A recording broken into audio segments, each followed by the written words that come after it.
Good evening and welcome back to the Mancunian Way. My name is Mike. I'm your host, joined by Pat, a very fuzzy Pat. Fuzzy or fussy? Fuzzy. Well, I'll hear what your opinions are in a bit. You might be a bit fuzzy, I don't know. Yeah, you could probably said one or the other and you're probably right anyway. But yeah, I'm good though. Big up, mate. Yeah, and Luke, thank not you. in my last time. I'm loving becoming a regular on a Thursday night, which we love. We love. I hope you're well, mate. Yeah, mate, I'm very, very good. You know, Carabao Cup final, another one in a row. Oh, Yeah, no, yeah, they're yeah. not bothered about that. So, Yeah, meltdown. Arsenal won it. Orange for shit. Yeah, forfeit it. Just forfeit the Yeah. card. Yeah, but apparently we've got a fault for it. Arsenal won it, hands down. Mm-hmm. Don't know why I'm Don't going bother there. turning up. Yeah. Anyway, quick one. Tonight is not two parts. I did say we were trialing that. I want to say something before we roll into the comments, and I appreciate everyone was there. And this was all my fault. This was my fault. I hold my hands up to this. I apologise for last night's show. It didn't go the way that it should have gone. It was my fault. As many of you know, we are as a channel leaving Twitter soon, or we're not. Twitter's changing, and we're not going to be the Mancunian one on Twitter. It's just going to go as my personal one, and I'm going to not do spaces or go in a lot of spaces anymore. I'm just going to use it for a bit of news every now and again.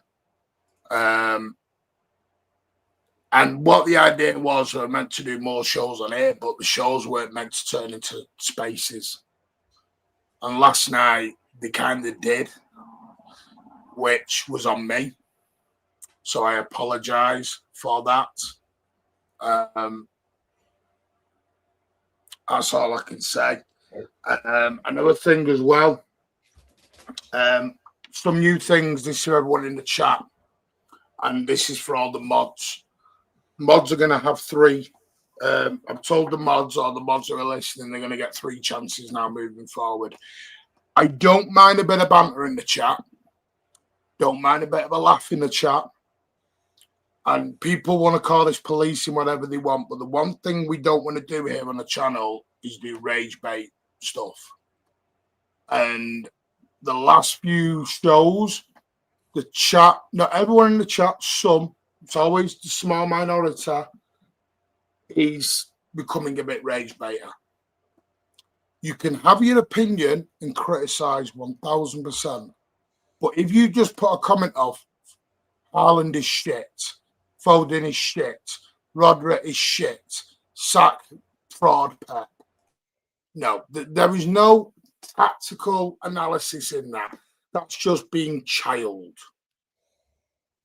So we're not doing it. So what's going to happen is, if you want to have a bit of banter, it's fine. But put an emoji in the comment, put LOL, whatever you want. Let us know you are having a laugh. So we take it in that sense. And people in the chat do. I'm seeing too many people in the chat arguing with each other at the minute. And that's not the community we want. And I'm sorry if that's policing, dictatorship. It's your channel. And I've had feedback today. I've had feedback off regulars. That isn't why they're here. So for those who got upset, I apologise. I get everyone's entitled to an opinion, and they will come on. This is why we'll do the late night stuff. The late night stuff at 11 midnight, we can do a bit more raw or whatever. That's fine. But we're not going to do it on stateside, Blues Down on the Thursday night, or the general ones. So there's your warning. Once a month, we'll always do an after dark. That is probably the rage bait. So what you'll do is you'll get a warning. If you've been an idiot or attacking people in the chat, the second time, you'll get a 5-minute timeout. You do it again for a third time, you're banned. That's the way it's going to move. So Andrew, Bebo, I don't know, can't remember if you've got that many mods now. I know Luke's a mod, everything else, you know what you need to do now. Mm-hmm. Yep. We've got to respect each other now. And that's the way it's going to be. Someone ain't going to like this either. Sadly, Alan has in the process of leaving the channel. He's just got things on, situations, whatever. And listen, we want to thank Alan for all his hard work and everything he's done through the years for this channel. He's been a massive part of it. Sometimes things just drift apart and you go where you need to go. We're all still talking, no issues. It's just what it is. So, yeah, we just want to thank Alan for everything. We wish him all the best. Yeah, because he has done a lot of hard work for this channel, for your channel. He's done a lot of hard work and a lot of good. Will he ever come back? Maybe one day. We'll see. But at the moment, he won't be on for the foreseeable future. So you'll probably see him on other shows and everything else. That's fine. That's the way it is. I'm not going to go into what's happened or anything. There's no falling out. It is what it is. Things just change. And that's why we go. And that was his choice, by the way, not ours, for anyone asks. his choice. And I want to respect his privacy, and I ask you to do the same thing. We're not going to do all this rage bait and everything else, talking about each other. We're still friends. We still talk. Everything's fine. It's just sometimes there is differing of opinions. That's all it is. Anyway, right, Rich will be joining us soon. Who else? Harry Briggsy might join us in a bit, and Ed's going to join us. So we'll kick it off for last night. Obviously, you two didn't get a big say on it. We're going to do this in a real positive way, but we are going to talk the confusion. And when we do it confusion, we're going to talk about it in an adult way. Because we need to stop all this Haaland shit, Rodri shit, Foden shit, Diaz shit, Pep out. We can't do... Oh, Ozzy's fine. Ozzy's got the flu. Ozzy is back. Ozzy's got the flu and he's got an issue at work. So trust me, Ozzy's not going there. There is nobody else leaving. So don't panic or anything. So, yeah. Pat, we'll start with you. And Luke, last night, what did you think? Because we're going to Wembley, mate. 30 times to Wembley in 18 years?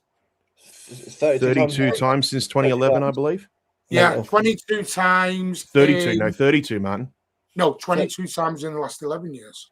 Is it? Well, 11 years. Well, 2011, I think it's 32. Yeah. We've been on average 2 times a year. Mental. And we were there last year, twice, wasn't it? Twice or 3 times last year. Yeah, if you include the community shield and all that, yeah. And yet we're shit, apparently. We're shit finished, apparently, and we're still going to Wembley. Who knew? Yep. We said off camera, forfeit the cup. Arsenal's already doing their bus parade through Wembley, so you get double. Yeah. I mean, that's really done now. Arsenal already won the Carabao Cup already. Well, to them, it'll be the Carabao Cup World Cup of the universe. It will be, yeah. The World Cup. Yeah. The World Cup. Mate, if we win that game, by the way, I'm going to be the most shameless. Honestly, if we win that game, yeah. For the first time in years, actually, it might be a case where most rival fans will actually be wanting us to win it. Yeah, just the best hate watch of all time is Arsenal. If we win that, everyone will be eating good. If that happens, everyone will be eating good. Apart from Judge Mo and all that, but obviously we know why. Just bantering, but. But what jingle last night though? Because I mean. I thought we were great. Yeah. Obviously, I think we had a 20-minute lull in the second half, but to be expected for me. I mean, we'll talk about the second half in games in a bit, but I thought we were, first half especially, I thought we were terrific. Exceptional. Yeah. And I don't like how everyone's like gone and that means Haaland can't play anymore. Like, why do we, as soon as we get a positive result in a game, we instantly go towards another player saying he's shit? Why don't we just actually celebrate the actual performance and the win? Like, Trafford does well. Donnarumma is shit for some people. Why is it always player FC? As soon as any kind of player does well, obviously my Mustafa yesterday and 2 goals and that. All of a sudden, Haaland shit, bench him, get rid of him. Why is this fan base so extreme in their opinions? Why can't it just be a bit more like enjoy the bloody win that we're through the final? Why does it have to be instantly, extreme? I never understand it at all. It's just it's like whiplash, isn't it? It's whiplash. My people just going crazy on the opinions. Yeah, it's just reflex, isn't it, Luke? Like, straight away, as soon as one player does something good, that's the best way to beat down another one. Simple as that. I don't understand how people are just so focused on the player on the back of the shirt and not worried about what's on the front, which is more important as a fan going for any football fan, basically. But yeah, getting back to the game itself, you can't take anything away from the lads. I mean, I'd said last time I was on the show, I said if we score first, I think that's the tie over. Well, it was definitely over within half an hour, that's for sure. Just overall, can't really say anything too bad about those first 45 minutes. I mean, it didn't really matter what we did in the second half as long as we didn't capitulate. So it was fine with me. They could have just played, slow tempo football and just passed it around at the back for 45 minutes as far as I was concerned in that second half. But the way in which we sort of you know, I mean, I've got to say Newcastle did play a little bit suicidal with a bit of a high line there too. And, you know, at times, you know, the way we sort of lured them in from, you know, almost over pressing in a way, and the space that, you know, they allowed Reinders to have, and the fact that, you know, Marmoush had so much freedom there as well too. I mean, it was just crazy kind of in the way. I'm not taking anything away from how we played, but I'll tell you what, Newcastle did make our job a bit easy there on some occasions.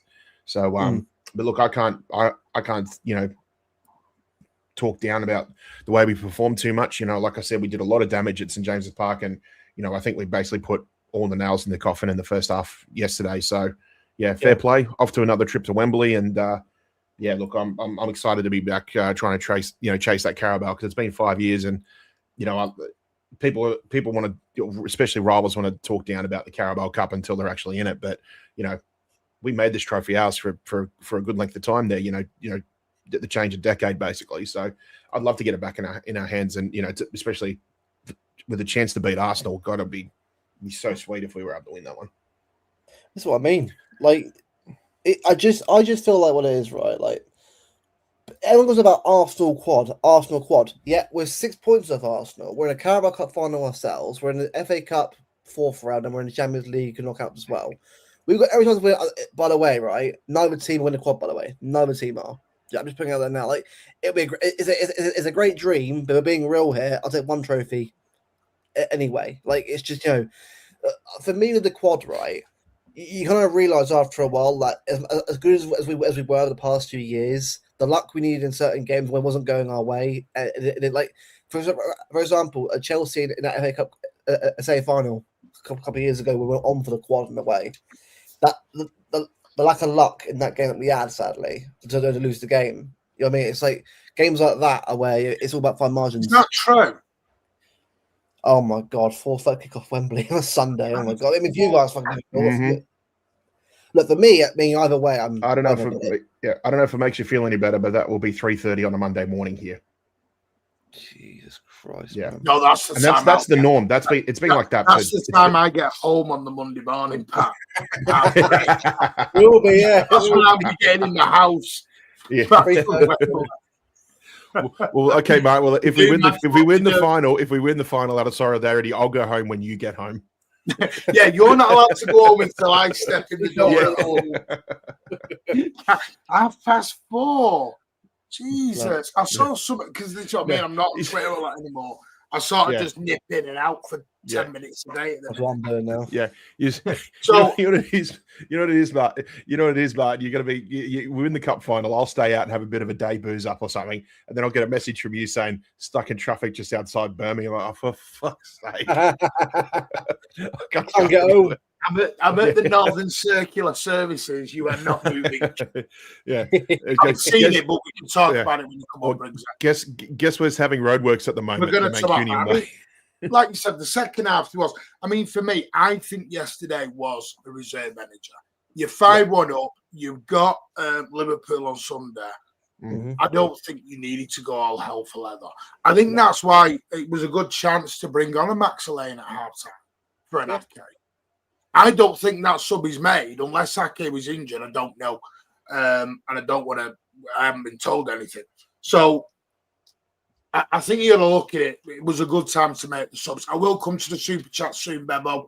Appreciate you, mate. So yeah, I mean, for me, but we still had chances in that second half to put 4, 5, 6 in. We did. I think it changed when Alanga came on for them a little bit.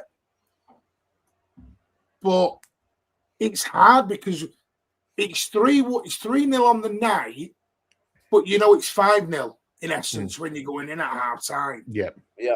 When you have 5-0 at half time, I think it's a hard mental thing. When you've got Liverpool on the Sunday as well.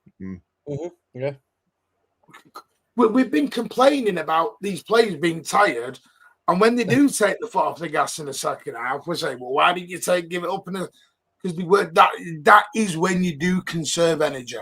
When you have 5-0 up in a cup tie. But more goals, what does that actually do? Like, we got more goals, brilliant, but we're already through anyway. Who cares? Like, again, if we got one more, great. But at the end of the day, right, no one got injured in that game, which is brilliant. Players got rested. Obviously, you give Haaland a bit.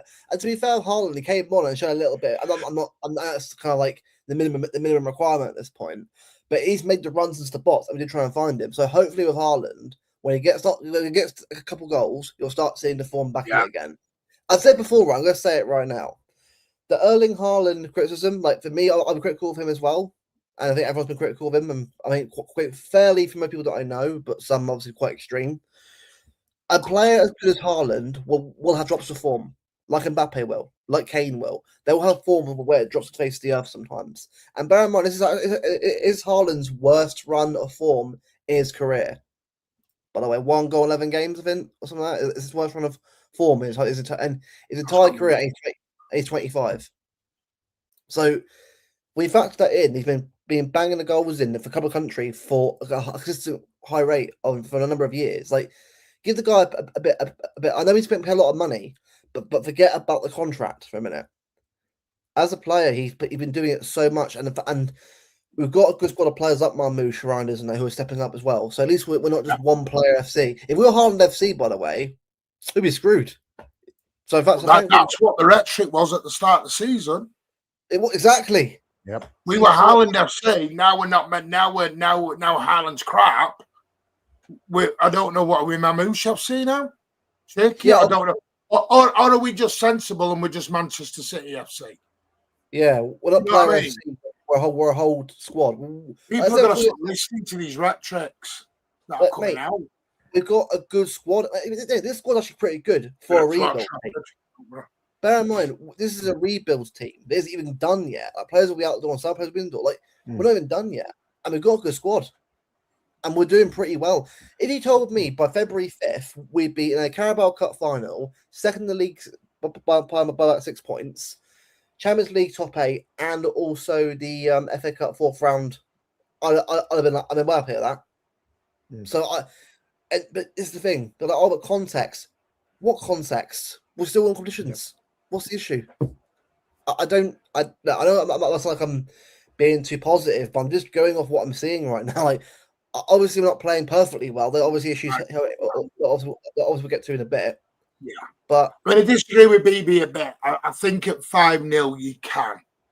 Yeah. If you can at 5-0, then we have got bigger problems, BB. Yeah. I think this is the point. I think people, it's always hard in a 2-legged game because people are looking at that as a 3-0 at half time. It wasn't. It was 5-0. 5-0. Yeah. Yep. It was a 5-0 at that point. Oh, the Lord and Master's here. You will be deducted a week's wage, Rich, for your tardiness. I think my Lord and Master only butler to 2 children. Yeah. By the way, I did. Rich, everyone's suffering at the minute. I hope the family gets well soon, mate. Yes, I think Rich so. may have to dip in and out because he's got commitments as well, but he will be in and out. Just quickly do this super chat. Now I'm okay. Big up Bevo for $4.99. The last time Arsenal made the EFL Cup final, Saka was 17 and Arteta was Pep's assistant. Bloody hell. Wow. Yeah. Stephen, our resident good Arsenal fan. Why do you hate us so much? We won nothing. Salute the man. Wayne. Thank you. See, this is where I think it's wrong, Stephen. I don't think people hate Arsenal Football Club. I think they dislike some of the fans. Yeah. Mm-hmm. Yeah. It's that new wave. It's that new wave fan base that just think everything is great. It's just become unbearable. That's all. And then Stephen again with the other £5. Thank you. I've got a feeling we slap you at Wembley. I don't know why, but I've got a feeling. We'll slap you at Wembley. So we've both got that feeling, but for each other at the moment. Whoa, that sounded a bit dodgy. It's going to pen. You know what's happening? It's going to penalties now. Yeah, it's going to be nil. Yeah. You know what's happening? It's probably, if we beat Real Madrid, there's a 50-50 chance we'll get Arsenal in the quarterfinals. And that's 2 weeks before, no, a week after and 2 weeks after the game. And we'll draw them in the FA Cup league game, yeah.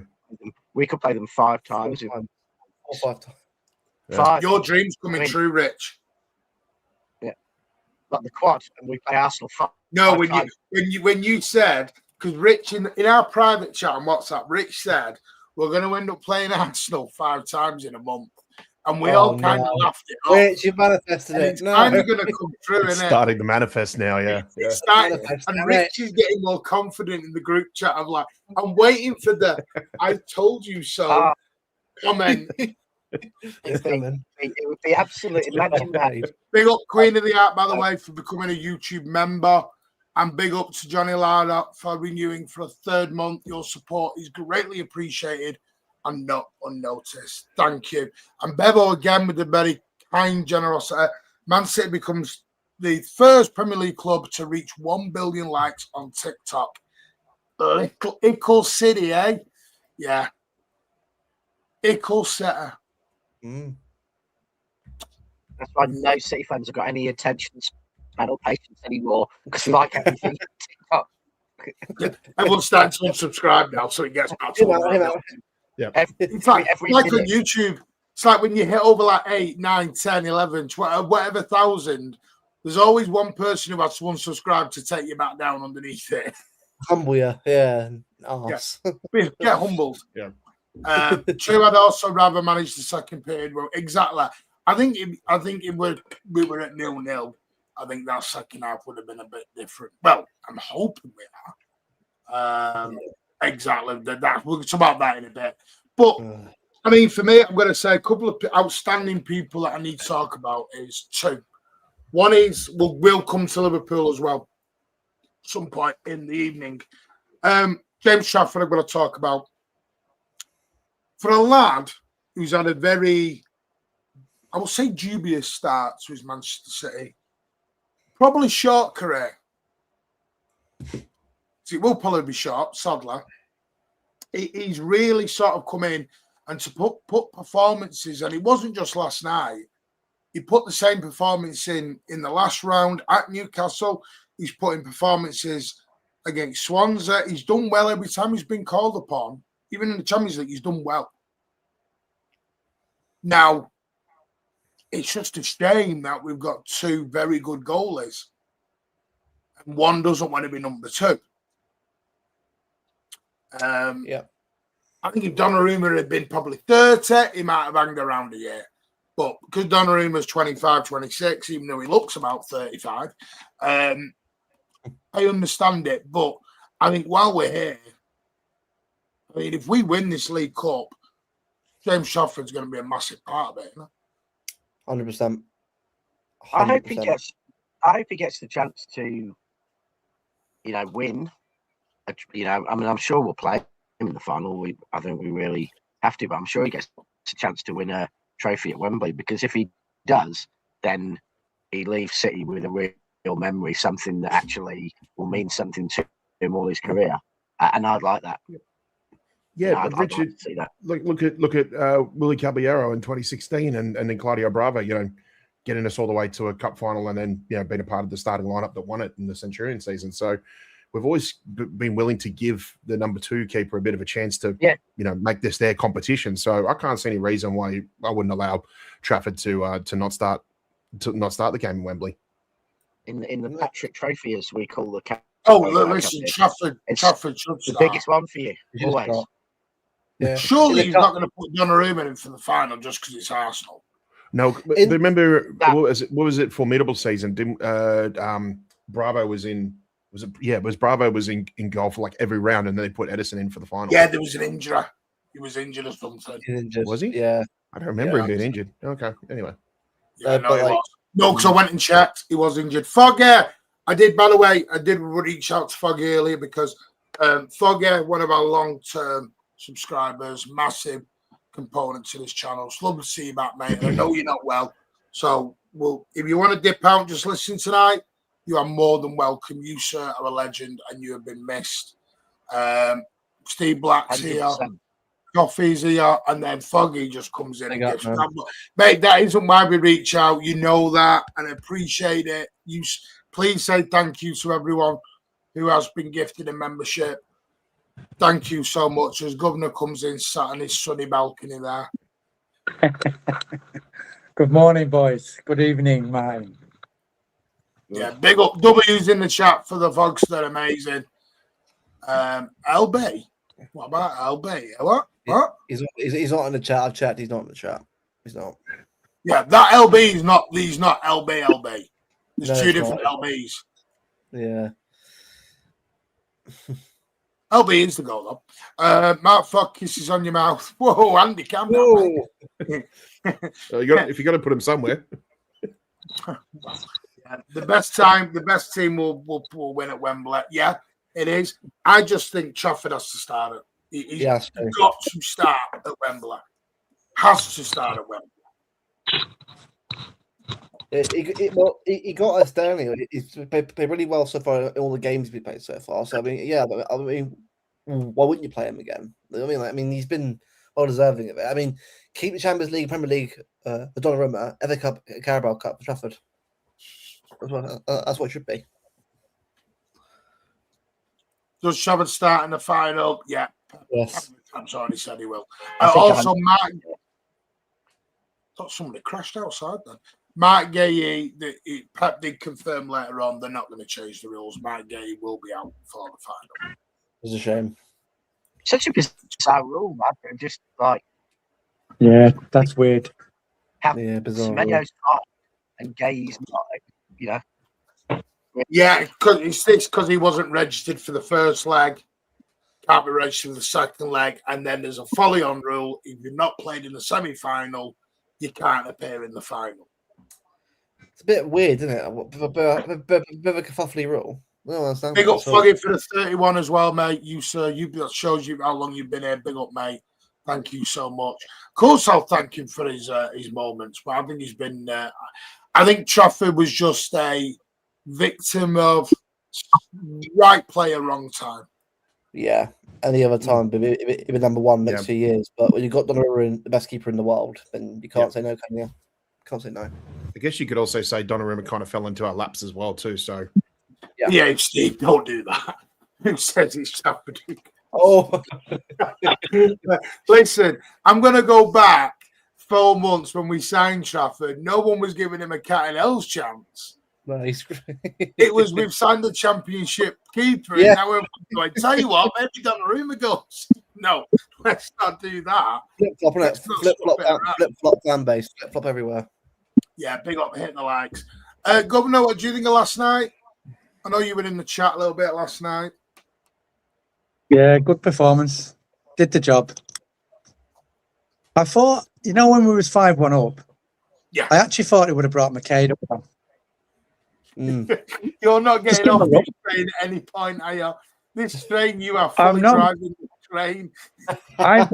Listen, we're second in the league. We're in all competitions. We have to use the bench as much as we can. Do you know what I mean? We're 5-1 up. Players don't need to be on the pitch. Do you know what I mean? Use the bench. Yeah. Well, he did. He just brought Haaland, Rodri, and Cherky up. Yeah. Rather than McCade and Ipan on. Yeah. I think if we scored one more early in that second half, I think we would have had Naipan and Makado in there.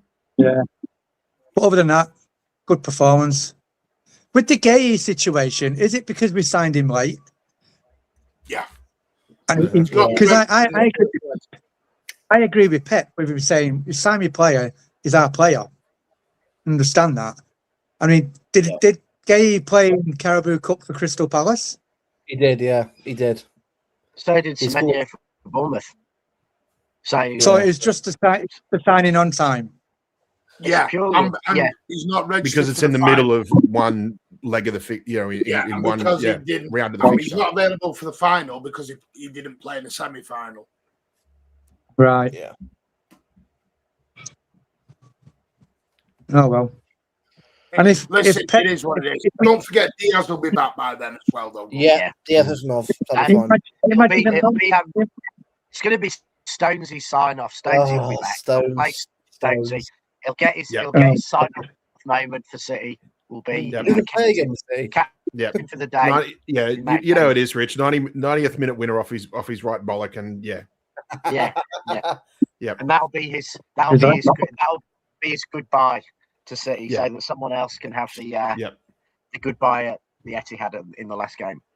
Oh, do you mean Bettinelli for Middleborough? Are you talking about young keeper? He's not young. You talking about Spike Bricks? Oh, Spike Brits, yeah. Brits, or is it Jack Wynn? Or Jack Wynn? I don't think we can sneak Gay in the team. He's a pretty big lad. He's a pretty big lad. I don't think we're quite sneaking him into the lineup. Did you see? Hey, would you play Bettinelli? Would you play Bettinelli at Salford? No, I'd give it to Trafford. Did you see? Trafford. Speaking of people sneaking them on, did you see the evil Swindon Town got kicked out of the FA Trophy yesterday? Because in their last game they played a suspended player and someone who wasn't on the team sheet. Yeah, and someone quite quickly said, "Oh, the city charges." Oh, piss off! They sneaked two players and who weren't eligible to play, Yeah. and then nearly got away with it, but then they got beaten out. Hey, Governor, did I just see a personalised mug there? Yes, it is. And Yeah, because my name's come off it. Yeah, same. I got the same one too. Yeah, my name's coming off it. Yeah. Yeah, I mean, we'll find out. It is what it is. It's sad about Trafford, and I think Trafford will probably depart in the summer. But we just enjoy him while he's here. I hope we can use him though, because I think he's a really good player, and hopefully we can use him to get a player out of a club we really want. Because I can think of a club we could really do with Trafford. Don't start the Sandro Tonali stuff. Sandro Tonali. No. You really think it's going, Martin? I'm thinking of right back, personally. Livramento. Who what? Do you really think right Trafford's going to go? Yeah, I think Trafford will go. Well, who's going to go? Donnarumma's going. So we've got to get a backup then again. Trafford wants to be a number one, mate. You don't want to be a backup. Yeah. And that's the problem. Even if he may give him the game, but when you're playing like Anfield on Sunday, he's going to chuck Donnarumma back in. You know that. And rightly so. Rightly so. Keepers don't rotate. A decent backup, you know what I mean? Who's out there to be a decent backup? They'll buy one in the summer. They'll buy one in the summer, I guess. Yeah. Unless they can convince him to stay, but they've got. It is what it is. Well, there's Ortega the free agent. So you've got to take it back.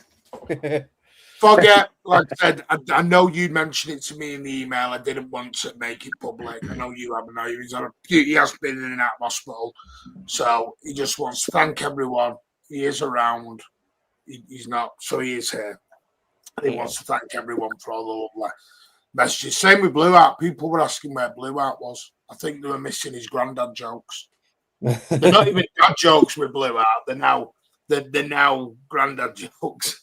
I remember Blue Art 8 years ago talking about a ghost when I was on Man City Van TV, and he kept and I kept looking behind me, thinking there was someone behind me. He played this game with me for about 6 months. Quite funny. Let's win 7-0. Forward. We'll come to Liverpool. Bring back bananas. The bananas were actually being dotted around in the North Stand last night, which was good to see. Very good to see. No, I don't think they went shopping together. And also, this is what happened to General Stones. He's got the Hill under it. What's that bloody thing he's got? Condition. A Hill under it. Hill under, isn't it? Yeah, but it's called fib fibre something. Where every time he puts pressure onto his foot, his heel gets intense. Well, you get plantar fasciitis like that, but that's it.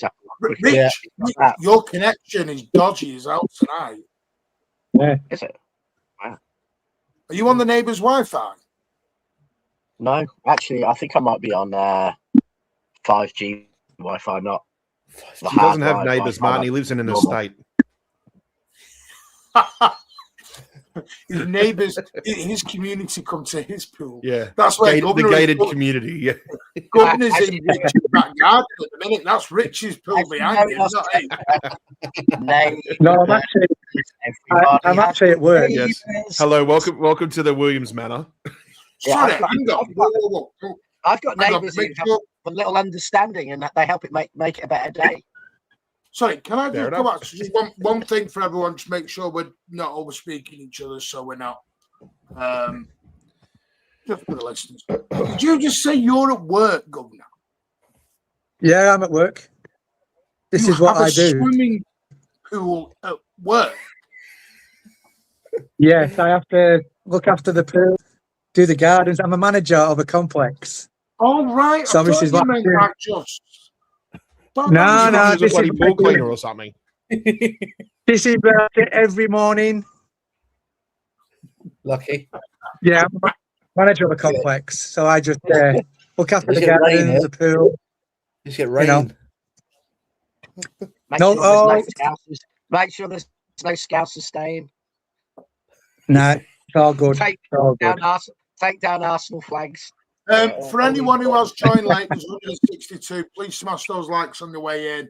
It really does help. Don't forget mods. You know, there's now a 3-strike rule within the channel. If you're having a bit of banter, put LOL or laughing at it so we know it's banter. Anything silly like he's shit, sack him, that has no contextual background to it, we're not going to do it. We want to have adult conversations. We're not saying your opinion's banned, just let's talk in a sensible fashion. But there's going to be a new rule. You get a warning, 5-minute timeout, and then you get banned. Basically, it's a 3 strikes rule and you're out. And that's where we're going to go from here with it. We want the chat to enjoy the shows as much as we're enjoying the shows. That's what we want here on the Mancunian way. To follow So up if you're on having a laugh, please make it noted that you're having a laugh. And anything offensive is an immediate ban. We're not going to put up with it. This is a community where people are meant to enjoy and feel relaxed, and it's a better experience for the listeners as well. I think that's a massive thing. Imagine Governor's job is chilling in the pool with a cocktail in hand. Yeah, that actually is. Yeah. At the end of the day, I do jump in when I finish. Lucky again. Lucky. Yeah. I just need to check the temperature of the pool. Let me have half an hour. Well, Actually, the beer is at Rich, the right temperature. Rich can vouch on it sometimes. Sometimes the pool just gets too warm and it's like bath water. Thank you, BB. Spot on. Be specific. Don't just put he's shit. He's crap. Get out. Come on. We're not in a school playground. We can do better. Steve, you're on about 15 strikes, mate. He is. I mean, last night, listen, I know there's been a lot made of the prices and all the seat counters have been out today, and Newcastle fans have been giving it the large, even though they had a whole stand shut in 2012. But hey ho, it is what it is. Listen, so we know off the field City are making some errors, and some have left. There's a little bit of discontent due to prices. There's a little bit of discontent because of the situation we're in, team-wise. I get it. There's confusion on and off at the moment. So we just got to relax. People will come back. But listen, the 1894 put a fan thing was it yesterday or the day before? Briggsy or JMCFC will tell me about that. Or Nick Jackson will. There was something that went out. So please just read it. Your vote matters. That's where fans can have a say. What we've got to realise is fans can have a say on within the stadium tickets. Get your say in there. But remember, fans aren't going to sign players or sell players or sack the manager.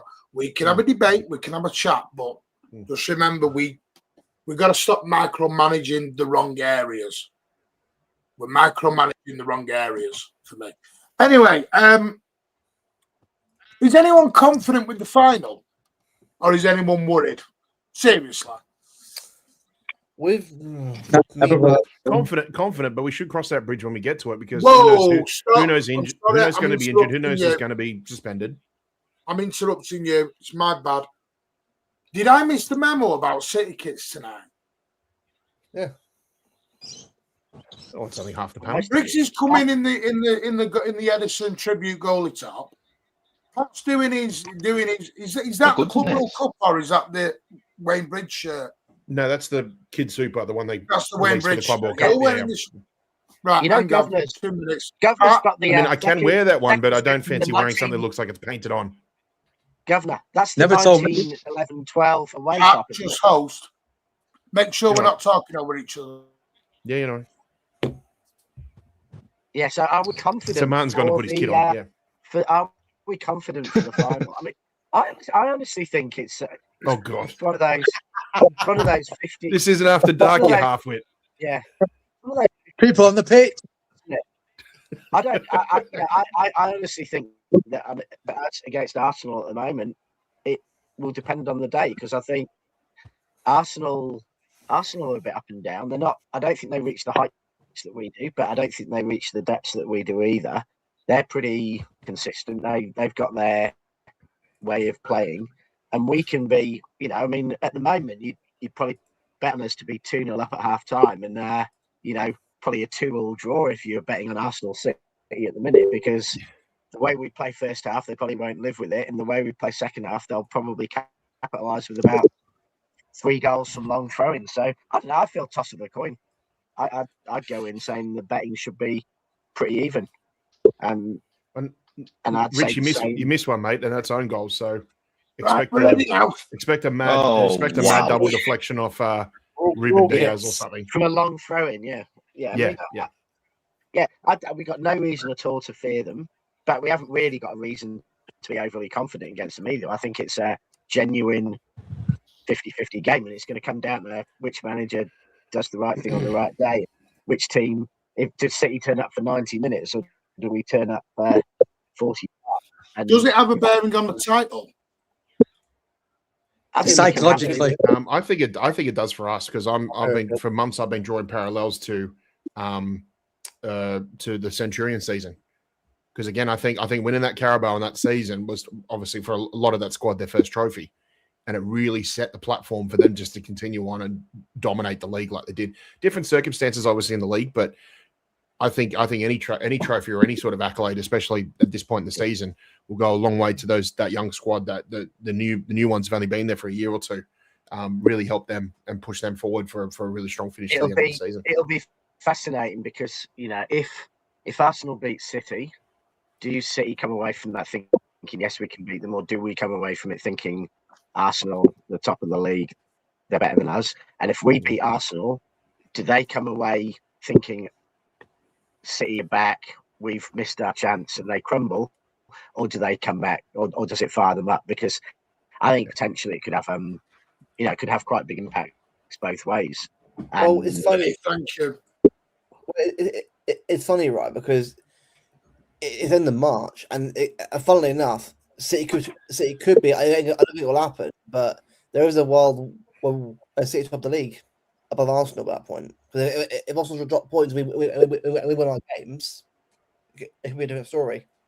So yeah, it depends on what happens. And we'll know by then whether we've got them in the Champions League a week later. So I mean, that's what I think. It's just that it's 2 weeks before the league game, or 3 weeks before the league game anyway. So it's like massive 2 games. But if I'm just checking now, right? Or the Champions. We're playing them Sunday the 22nd in the Cup. Yeah. Chelsea, I mean, my God, that is 3 games. Chelsea away on the 11th. Jesus. Yeah. Which will get moved. And then at the moment, it's on Saturday the 18th at 3 o'clock. That will get moved to it's probably going to get moved to the Sunday at 4:30. So it'll probably go to Sunday the 19th at 4:30. So we're going to play within 2.5, 3 weeks. Yeah. And then the Champions League quarterfinals, where ultimately, if we beat Madrid or Inter, we're going to have Arsenal or Bayern. So 50% chance it's them. That's the 9th and the 16th of April. So we could go 22nd of March, and there's an FA Cup round in there as well. From the 22nd of March to the 19th of April, conceivably, we could play them 5 times.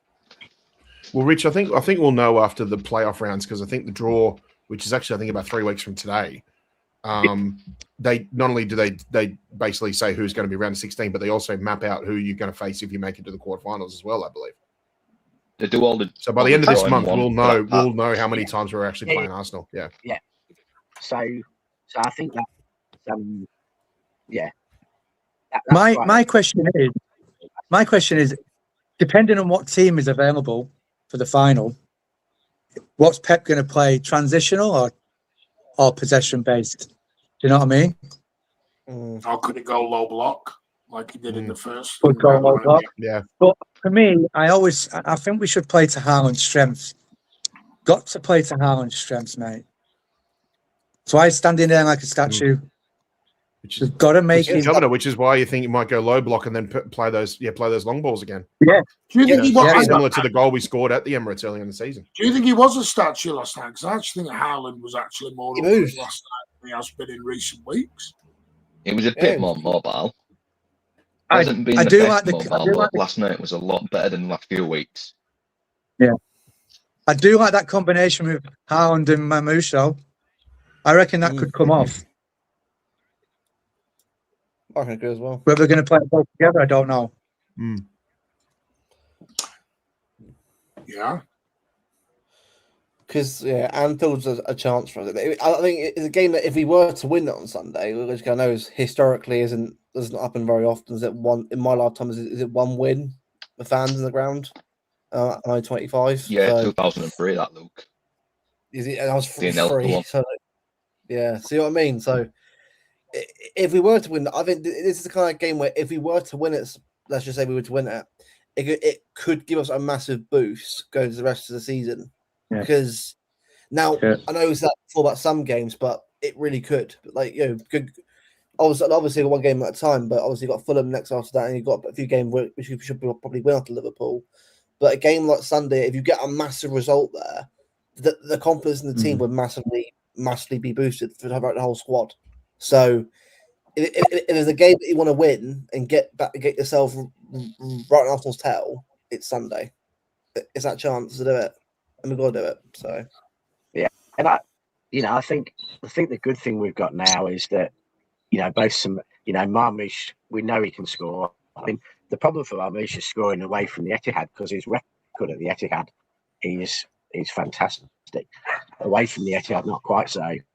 But Semenyo's getting goals as well. So we've got even with Foden a bit out of form, and he's a goal scorer. We've got real goal threats now from different areas. And I think we can damage Liverpool's defence. I think they've looked poor all season. The danger for City is I think Liverpool have created more chances than any team in the Premier League this season. So they are still a threat going forward. And I think, they have got, Salah's been out of form, but he's the sort of player who always finds his form against City. So I'm not going to say anything negative about Salah prior to us playing them. And Ekitike looks good. So you look at them and you think they should or could score goals against us. But they're open at the back. I don't think Van Dijk is what he was, and I don't particularly defensively rate the rest of their defence. So, it could be one of those games like was it 2014 where we lost 3-2, but it could have been 6-5. It could be one of those because that was at the back end of the season, and both teams were fighting for the league. Yeah, we do have Gabe playing. Obviously, and we've looked more stable with him in the team generally, but I think there'll be a few goals. I don't think it's going to be. I'll give you that one though, Rich, because obviously in the 2010s we did get some goals like the Brendan Rodgers one. I think it was 2-2, and then in the 2012-13 season was 2-2, and we've had been to Anfield, we've been absolutely pummeled. I'm not going to quote this one badly, but just think of Andy Carroll. We've had some good moments there for draws, and we've had some shite moments for losses. Why have you got to do that? We've got to keep Why have you it got to bring tight. Andy Carroll into the combo? Yeah, we've also been hideously robbed there. We've had if I think of exactly the 10 worst refereeing decisions that City have been involved in the last decade, probably 6 of them are at Anfield. We've had some absolute, wrong players, referees booking the wrong player to keep players on the pitch, and Trent handballing it and then going down the other end and getting an offside goal with at least 3 definitive reasons to ban it. But I think one thing that maybe helps us a little bit, and is, ironically, for all we moan about it, VAR helps City because, ask yourself, when did we last get a penalty without VAR? The amount of, no referee gives City a penalty if it's the most blatant one ever. Cutting out and a even little bit VAR there. half the time doesn't give us the ones. Right. Stephen, again with your £10. Thank you, mate. Really appreciate that. Don't never have to, mate. We'll always read your comments. Everyone's, you know that, but thank you. I've always been taught that winning the league is good for the mentality going into the title race. It is. Collect the Tin Pot trophy and fry the bigger fish. I have actually seen some Arsenal fans today suddenly make the League Cup quite an important trophy all of a sudden. Yeah, funny. I think the fan base are because they've been hanging for 5 years for one. So now they've had enough opportunity, they're going to go, yeah. If playing that League Cup, they'll really want to fire up. If they didn't win a trophy after this, right, it would be the most hilarious, bottle of all time if that was to happen. Because honestly, why the most? Because I know we had a game in hand, but they were 8 points clear in April 2 years ago. No, I meant more for trophies overall, like being in the Carabao Cup final and a title. Oh, right. You mean, yeah. Right, not a title race. It's seemed way worse from them than that. But I meant overall the season. If there's Yeah.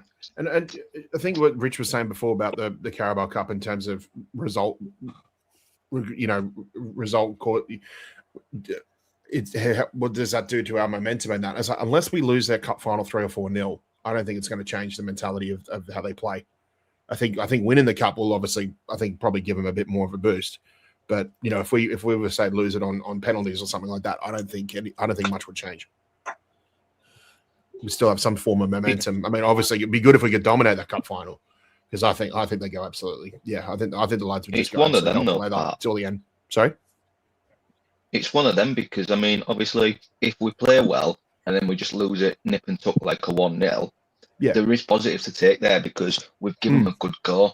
Now, if we park the bus, let's say, and then play transition, and we get smacked up 3-4-0, what are the positives? Because we've been playing, let's say, negative football, and we all know what social media is like. Everybody sees that Arsenal plays the most deadest brand of football going. So why can't we go to Wembley and go all-out attack or more possession-based advance? And then obviously, I still like the idea of shithousing them as well. Game.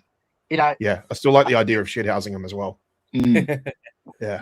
Wembley's the hardest ground in the country to play dead in because it's the biggest pitch.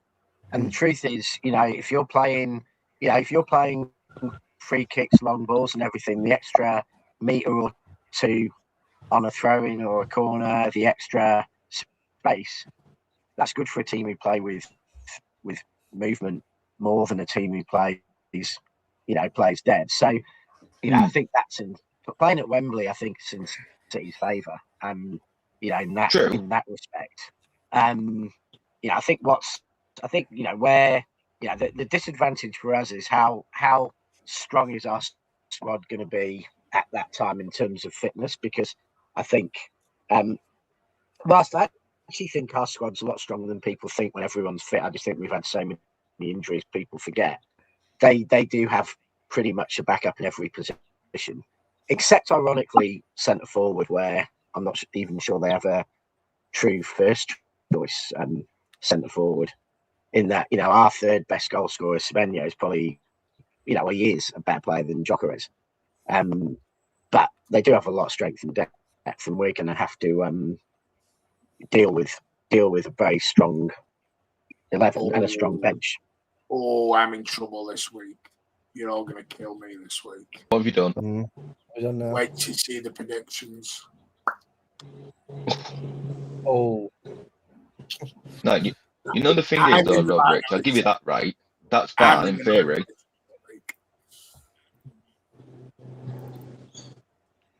This is why I'm going to win it now, man. Yeah, right. Carry on. Yeah, cheers, man. Yeah, quickly, I was just going to add though, Richard, it's fine in theory because we've got the wingers that like to run. They've got all the space on that turf because Wembley's quite wide. But at the same time, if we're going to sit back and play transition football, that's like I say, fan in theory, but don't you think we should go full strength at Arsenal, make them scared and say we're going to run at you, and like say possession, and then everyone gets forward, and then let them counteract us, because obviously their style of football is weaker than ours. Yeah, I think we, what we want to do is we want to be sensible enough to try and minimise the dead balls they get near our box. I think we might at times have to hit it a bit longer, or be a little bit careful not to give them. We don't want to give them a lot of dead ball near our box. But I think we should go for them. I don't think there's any point in sitting dead. Sorry to think. You make me a group ad. Can you make me an admin in that WhatsApp chat while you're there? Because I've got his number. Can add him in. Right, another Stephen. Jesus, you're paying for Richie's bar bill this month, mate. Thank you again for another £10. The only reason Arsenal fans are only the Tuesday tab, Martin. Is because it's your route around the world at the minute. Is because we've seen nothing. No, I get that. I'm just for 6 years. Apart from that, it's the lowest. I get that, Stephen. I'm just saying it was a bit ironic when we were winning it. It was Tin Pot Trophy. Now you're in the. And I always say this, Stephen. When you're in a final or a semi-final, that competition is always important. This is why I never look a gift horse in the mouth. A trophy is a trophy. Apart from the Community Shield, which I get, because it is a pre-season tournament. Is Governor talking to us, or is he talking to someone else? Someone else. Well, he is on the job. So. I want to double check. But I know what you're saying, Stephen. Thank you very much, mate. He's trying to keep the Scousers in. He's not making eye contact. Governor's a pool boy, so we're probably going to get. Is that true, Pat? I heard a rumor about that, but I saw it on the inside trade. I saw him in the gym, so I wasn't sure if that's in training or gym. But thank you for that update, Pado. They are rich. Stones is back in training, ready for the final. I agree with you as well on that comment. Hey, Rich, I love how they go straight to you about John Stones. You're on the other one with a bloody flag up. By the way, this is why I don't think. I know Mark Gay is a mess, but he's not a mess because Diaz and Stones are coming back. I do want to see a Gahey and Stones partnership just once before John Stones goes. It'd be nice to see them both together for England centre backs. Rich and I already planned the day off for John Stones' farewell. You just lost Real Britannia. You come back with Real Britannia's son. I think seeing them ready for the summer. I think we should really sign a English right back, and then they can just have City's back four. City's back five, make it. We just go for the right. Liverpool, and then I want to get into this confusion because the confusion is what I'm going to talk about. Because I am going to be a bit shameless in some things when I talk about it, so I do apologise in advance. The truth is to me that Arsenal are out for all the bravado with their fans. They are still catchable. No, they aren't. Listen, I'm not giving up. I'll give you an insight. I've not gone for a City win this week. You're going for a draw? I guess draw. You'll see.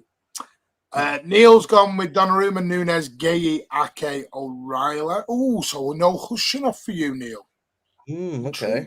Bernardo's out. Bernardo's been confirmed as out by Pep. Oh, God. Rodri, Mamouche, Foden, Semenyo, Haaland. I'm a bit different. I'm playing Mamouche and Haaland. We'll get into that when we come into the confusion everywhere. Because I've got a bit of a rant on the Haaland stuff because I don't see why Haaland suddenly chop liver and get out the door by manner. But doesn't mean Stones is match fit yet. No, I agree with that. He has got to prove his fitness. Diaz is back this week. He has been training all this week, which is good. 6 points is a mountain to climb for the current City team. But I suppose Teal will see because the proof's in the pudding. I agree now, but I went back and I did some research on that. And I went back and looked at some old shows, some old tweets. And you know what? Everything we're saying now is everything we said in the previous 2 or 3 seasons before. 100%. We were inconsistent. We went our set 11. Players were off form. This, by the way, this was in the treble year. Mm-hmm. We were inconsistent. We couldn't catch anyone. Forget it. We're in a top 4 race.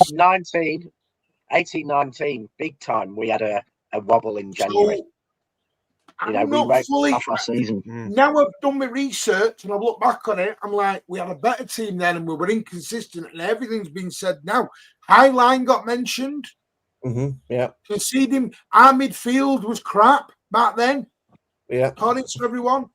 Laporte was a mess. Get him a lot gone. of people were saying. Yeah, get him gone. Remember that? I was like, I need to maybe start. You know what? People do reaction shows to other channels and other panels. I'm going to do a reaction show to some of our older shows from 2 years ago. And honestly, I think some of you will go, wow. Well, Martin, that's the content for the end of this season. And if he doesn't, then that just means you know what they'll say wow about? There'll be just one person in the corner, calm, saying we're still going to win the league. Still going to win the league. Well, can I just blow my trumpet? That is content for the end of the season, now, Martin. And this isn't Martin either. Can I just blow my trumpet for 30 seconds? Can you do it? Yeah, go on and get it out. Yeah, whatever does it for you. I was joking with this Clip that last night. Clip that after the show. As a joke, I called myself the quad father. When everybody else was having a meltdown. It's why I did it. It's why I remember it. No, treble daddy. Sorry, the treble father. And I became the treble father. I also said we'd win the formidable. And everyone said, nope, not winning 4 in a row. It's over, finished. Said we win 4 in a row. I also said back in June, we'd get to the League Cup final and we'd win it. And everyone laughed at me with that as well. We're sat here, we're going to March 22nd. If you can find I've got evidence. Of me ever not predicting we're going to win the quad or the treble or anything else. Maybe I'm just good at this prediction stuff. Yeah. Maybe I'm like a clairvoyant and I haven't realised. I've always found you a bit of a peasant, to be honest. Yeah. Hey, careful, your missus might come storming in saying, who's this Claire you're talking about? Yeah. When I called the quad this season, Martin wasn't close to it. Misses. Football is weird. It is. Oh, by the way, Tone, we're back next week with the Tone show. That's going to be every 2 weeks. There is a show next week, midweek. We don't know if it'll be day or night. It depends. But Tone is going to get a bit of a cooking on that show because some of the things he's said to me this week is scandalous. Hints? Just a little preview. Wow.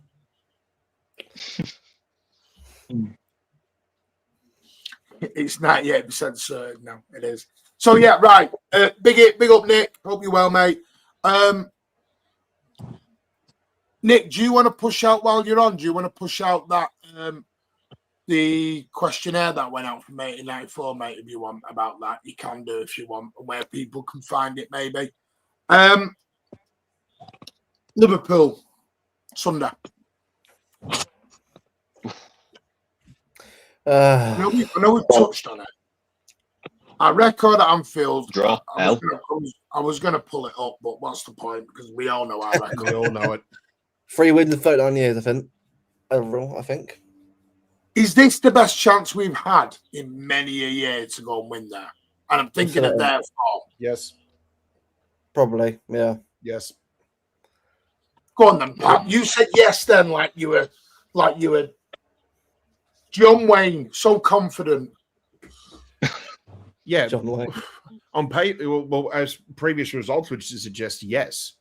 But again, we all know what sort of Liverpool team. We all know the Liverpool team turns up whenever we come to Anfield, and then a combination of also we don't turn up as well.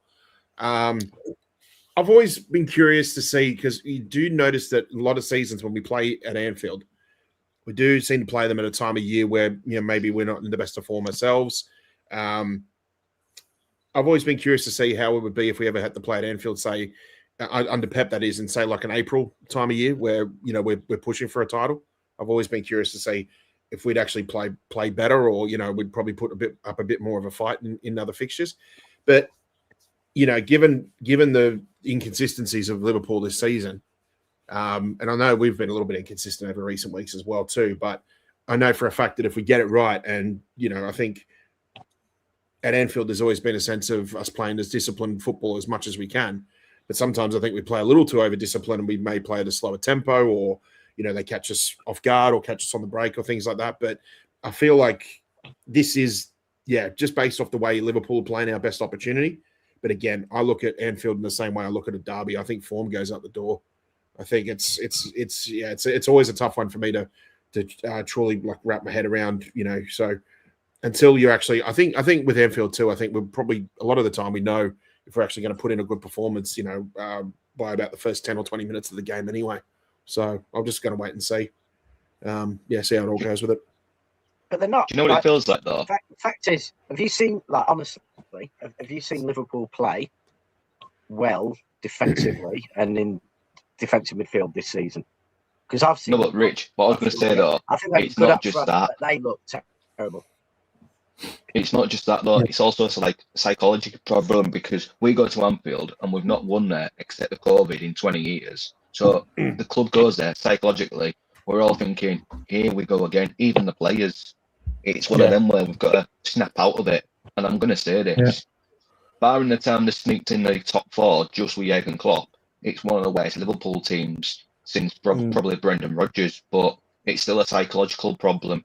We'll be lucky to go there and win 1-0, or get away with it winning 1-0 either. Sorry, them winning 1-0. It's one of them. We've got to be really switched on. Yeah. The flip of that is a lot of the players who are going to play for us have not experienced. Like we've, as the fans, experienced a lot of losses at Liverpool.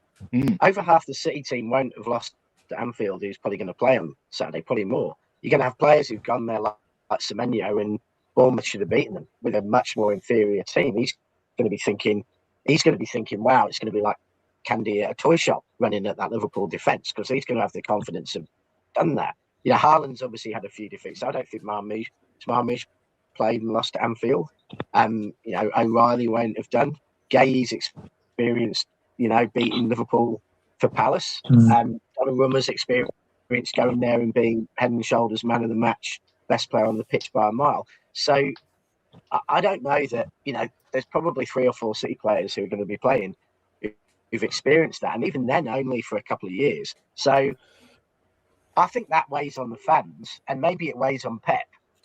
And that's probably the biggest danger, is it weighing on Pep. But I don't think we're going to have a team of 11 players who've lost 5 or 6 games and have a reason to fear them. Half our players have only probably played Liverpool once for City and beaten them easily. Could have beaten them by 5. So, yes, for the fans and for Pep, that's an issue. And if Pep overthinks it because of our history there, Pep could cock it up. I don't dispute that. But I don't think for the team who's going to be on that pitch, it is as big a deal as people say. Because most other teams have got, a lot of very poor teams have gone to Anfield and won. People have seen that for 2 years. Yeah. Where on the pitch do you see City winning it, Rich? Because, you mentioned before about their lack of depth in sort of midfield, especially in the number 6 role. Do you think if we can dominate midfield, we're kind of already part of the way there to possibly getting a win? Honestly, I don't, obviously with Doku is unlikely to play, but I think running at their fullbacks, I think pace and strength at their defence. I think we've seen this season Van Dijk's not as strong, he's not as quick, he's not as confident. Kanate's off with the fairies half the time. They have fullbacks you can't defend, and the way to beat, remember, say games like the Bournemouth game, or even Brighton could have done much better there. They are open if you attack at them at pace and you go at them and you actually give them something to think about. They're a problem. Van Dijk lost in half the games this season, but if you sit back and you let them attack, they've got a hell of a lot of talent up front. So if you sit back and let them run the ball through their attack, it's going to be dangerous. But if you're then taking the breaks on their defence, they look to me like City looked last October, November. Like potentially any attack, if you get 3 against 3 or 4 against 4, they look like they could concede. And I haven't seen that from Liverpool barely in my lifetime. I think they look more open this season than I've ever seen them. And that's including when, Rodgers and some of the other managers were there. But I respect Salah, Ekitike. I respect their attacking players a lot. I agree, Rich. We've got to run that midfield. We've got to win that midfield. And as you said, I reckon we've got to get at them fullbacks. I'd have Semenyo on the left and Turkey on the right. I'm going to go at Kirkes. I don't know about their right fullback. Is it the Bosley or who have they got there? It'll have to be because Connor Bradley and Frimpong are both out. Oh, yeah, they are. Yeah, so they're going with their third choice right side. Yeah, he's wasted. So the one time he is wasted. Yeah. And never mind if Salah starts, because we all saw at the Etihad, it's just like he's not willing to track back. And if you smother their right side with left side like Aït-Nouri and O'Reilly, maybe similar to what we did against Newcastle, I think that's a battle you're going to win. You're going to win straight away. Yeah, I think get that fullback. I mean, ideally it'd be great if Doku was there, but I mean, like if you put Aït-Nouri and Nico O'Reilly there, I think they're going to cause so much headaches. And it probably will force some of the midfielders to actually come back and play with a bit more coverage. So there's an opportunity there to sort of really dominate the midfield based on what you can do on the wings. Well, I've got one question. Here's a solution as well. Just while I've got it in my head. Lenny will know this. I know Arsenal, by the way, South Liverpool a minute, just very quickly. I forgot to ask it earlier. Arsenal they've got, is it the West End they've got? Rigsy or the East? Which end have they got? Yeah. Is it West End? They've got West, we've got East. So who's got the green man? Do we know I'm yet? not sure which side. I'm not sure which side it's on, to be fair. I just need to know if Lenny needs to help me back up the hill. Lenny may need to help Which me. is the we've definitely got East. Just thinking about the hill. I'm thinking about the hill, mate, because Lenny will need to help me up the hill. Martin's Hill, yeah. Martin's. Martin, you're over the hill, mate. No, Lenny, help We me was in up the hill. talks last year. We was in talks last year, so I think that's the East. Luke, I met you, didn't I? He did, yeah. Because where was we? I can't remember what side that was though. I can't remember what I side feel it that was the East. That's what I'm thinking. So if that's the case, then it'll be that one. Then, won't it? Yeah. Which is the lucky end? It's west. Right. Okay, it's west. Seriously, green man is West. You wanted all that blinker.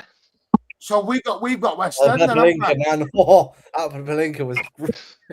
That blinker was epic. West or East? Yeah. We've got West, they've got East. So Green man. Green man, get in. No, we've got West. They've got East. That means we've got green man there. Is it? Up the hill then. Up the hill we go. Should be. Right, Lynette, get some practice in. We've got 7 weeks to practice going up the hill. Up the treadmill. But yeah, I'm going to have to go back. So next time you see Martin at Wembley, folks, if he's got calves like Jack Grealish, you know he's been training. Hey, I've got calves like Grealish. I'm looking forward to seeing Martin start vlogging down Wembley Way. Welcome to the Mancunian Way from Wembley Way. My name's Martin. I'm your host. At the minute, Martin, you and Grealish race up the hill, wouldn't you? Grealish on his crutches. Rich, if someone told him there was a Balti pie and ketchup waiting for him up the top, he'd absolutely motor through there. Hey, Grealish or Martin? Probably both of them.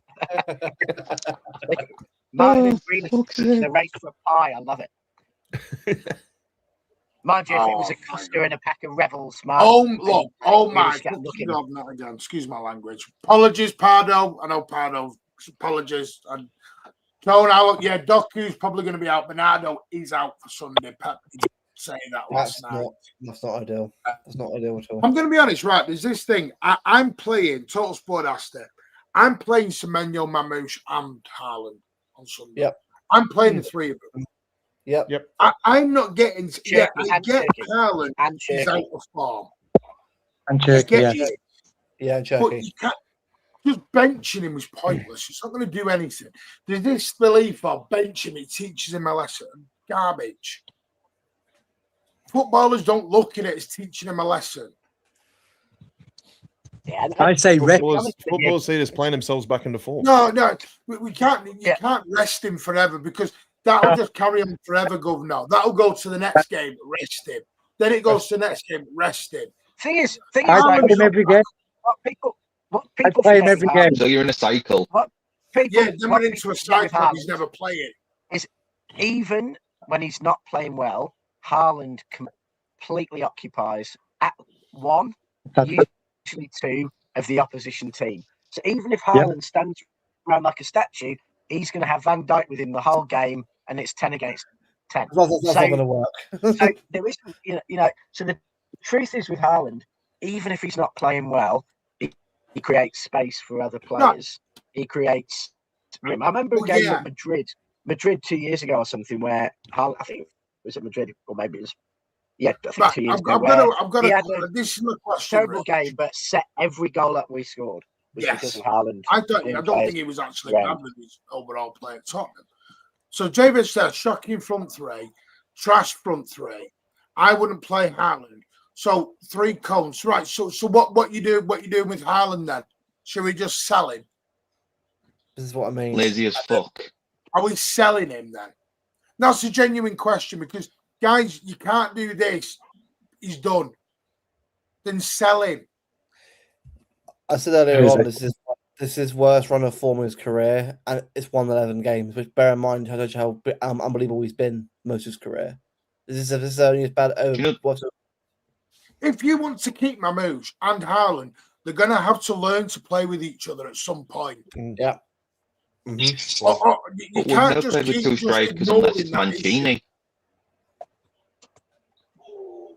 Last time we did that was like Mancini when we had the 4 strikers. Now it's only been the main striker up top. So Jay, how are we going to revert the system to accommodate them both? This is where we disagree. You're saying don't get emotional. Football is emotional, mate. Mm-hmm. And the context of what? Because you can't keep. The problem is with me, you can't keep kicking the can down the road and saying it's a problem. If you keep kicking the can down the road, you're never facing the problem. You've got to learn to sort the problem. Erling Haaland is for me. He's not a problem. He's having bad form. He's allowed to have that sometimes. He's human after all. Because when does he come back? And I'll say this now. Let's say he's back on form again, then all of a sudden it flips again. There's no consistency. Jay, don't do that. No one's lashing out, mate. We're having a conversation. Yeah. Stop doing that. You can't do that. We're lashing out. We're just not agreeing with you. Was he talking about the chat? A question. No, is he talking? I think he's talking about the chat. Haaland's going to get arrested anyway next week. He's talking about me. I know, Jay. It's not about me. In that case, carry on. Yeah. Question. I think Van Dijk will put Canati on Haaland. Yeah. And then Haaland's blame going to get arrested next week anyway. It's his fault. Last time. Yeah. Like he does. Yeah. Passing the buck, as always. Yeah. As someone opinion don't like, how about but that's personal attack, Jay. We're not doing that anymore, mate. Come on. I'm just disagreeing with your opinion, Jay. That's me disagreeing. I'm allowed to disagree, mate. That's all. I'm just asking the question: is what do you do with Haaland then? Right. So if you score, here's what you do with Haaland because. Sorry, look, can I just put this one in? So, with next week, I've said this in the chat earlier. I think, with respect, Salford's a free pass in it, really. So, Haaland's going to get another rest next week, unless you're really desperate for him to play against Salford. So, see him out against Liverpool, and if he's shit, or if he's good, either way, he's getting the rest when you're playing Salford. And now I know we've got the midweek game. I think it's Fulham. But again, you could play Mamouche as well at Fulham. So, maybe two games he sits out or he comes on the bench like last half an hour against Fulham. You've got to play him against Scousers because that's your key guy. And then Fulham at home is a weaker, with all due respect, a weaker opposition. And Salford's just a free pass. Bang on, Harry. I'd do that, yeah. Definitely. So what would you do? You'd rest him for Salford and Fulham. I'd play him both next 2 games. Yeah, Fulham in midweek, but he plays second half or last 30 against Fulham. Yeah, be on the bench and come on, you know. Right, so you need him for Liverpool, but do you really need him for Fulham?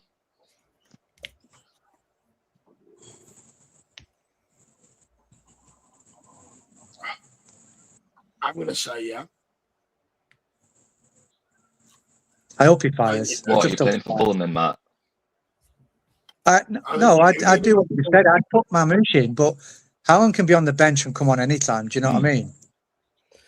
Because he was on the bench for Wolves, and then he's on the bench for Salford, and then he's playing half against Fulham. That's 3 games on the bounce. He's played about 30 minutes. All it takes is a game where he obviously scored against Galatasaray obviously last week, but all it takes is a game where he scores 2 goals and the confidence is going again, and you'll start seeing it a lot more again. I just think what it is, right, is that once he gets a couple of goals, it'll be all right. It's bad run of form. Yeah. Harry Kane goes I think another thing is as well. I think it was Rich earlier. He said Mamouche at home. It's good. Yeah. Hello? Yeah, true. Yeah. So what I was going to say was Mamouche at home, like Rich said, he fires, but obviously away he's a bit hit and miss. So if Fulham was away at Craven Cottage, then you'd play Mamouche. Sorry, you'd play Haaland. But because we're at home against Fulham, why can't you play Mamouche? And if he's having a bad game against Fulham, let's say, you bring Haaland on for the second half or the last 30. Yeah, I mean, honestly, for me, Anfield would be the last game I'd rest Haaland. He'd be the first name on the team sheet for me there. I think. Just on Jay, that's where I think players. We're saying we haven't got an issue with that, but the players will. Yeah, true. I don't. They always want to play. I think we've got this belief of Phil and Cherky can swap, Haaland and Mamouche can swap. Players don't see it as like that. This is not you have a game, we have a game, you have a game, we have a game. But unfortunately, top football's not like that. If you start playing Haaland every other game, you're going to have a Haaland problem. You start playing Cherky every other game, you're going to have a Cherky. This is the problem. People got to remember why Mahrez, Laporte, I mean, my God, we can go through them, left the football club. And I reckon that for them, the game that they probably judged who was that first 11, who was going to play a Champions League final, was the 11 we started at Anfield. Because I guarantee the 11 we start at Anfield is always going to be what we think is our absolute strongest 11. So, I think Haaland 100% starts.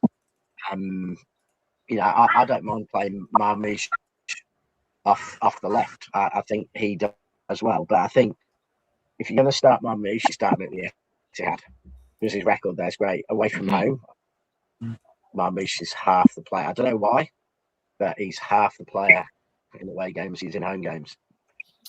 Spider-Man managed definitely. That's where you play Haaland. Players are selfish. None of the players sit there and go, "Oh, you have a game. I've played a lot." They think of themselves. I always remember the Rodri story. Rodri came back from injury. Was it start of last season? He was on the bench against West Ham away.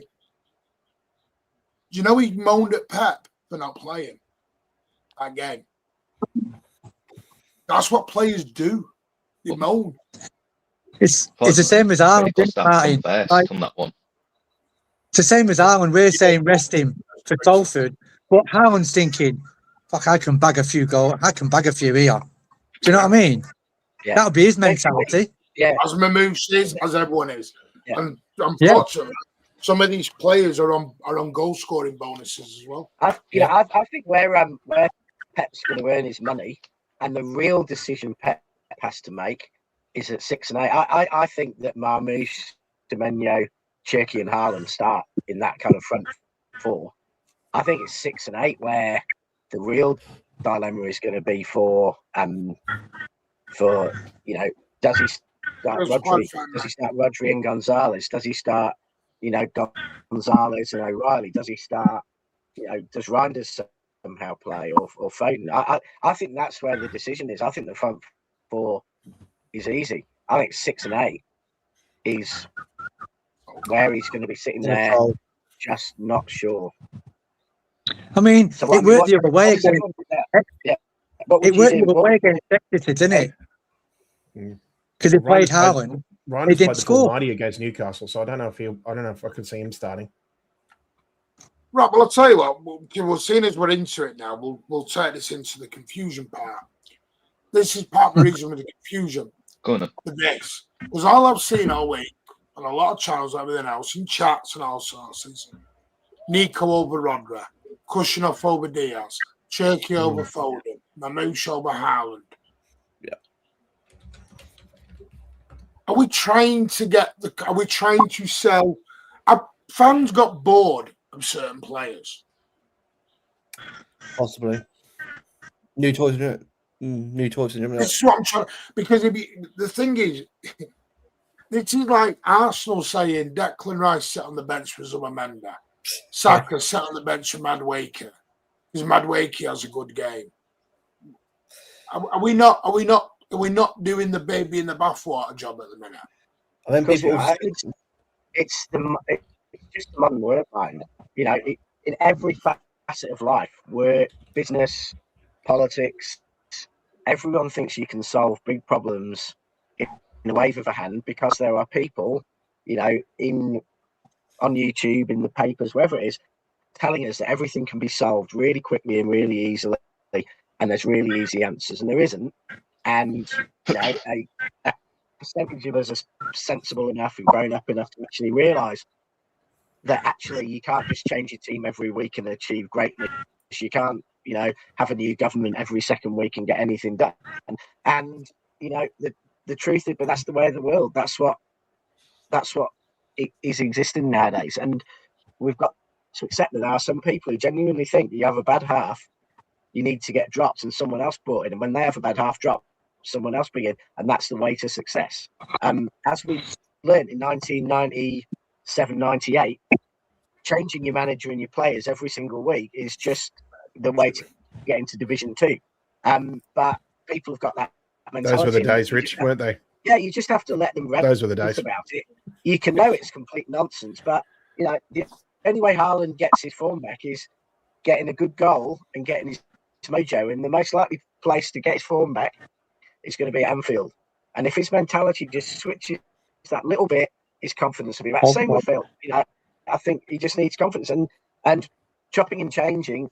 All that's doing is lessening your ability to play as a team, lessening your ability to actually get right what you're trying to get right, and making the transition from the old City team from 23 to the new one for 26, 27, and just making it longer. So I just think sometimes you just have to accept that we don't live in a fairy tale. You can't just wave a magic wand and become, from the team we were last October, become quad winners and the best team ever.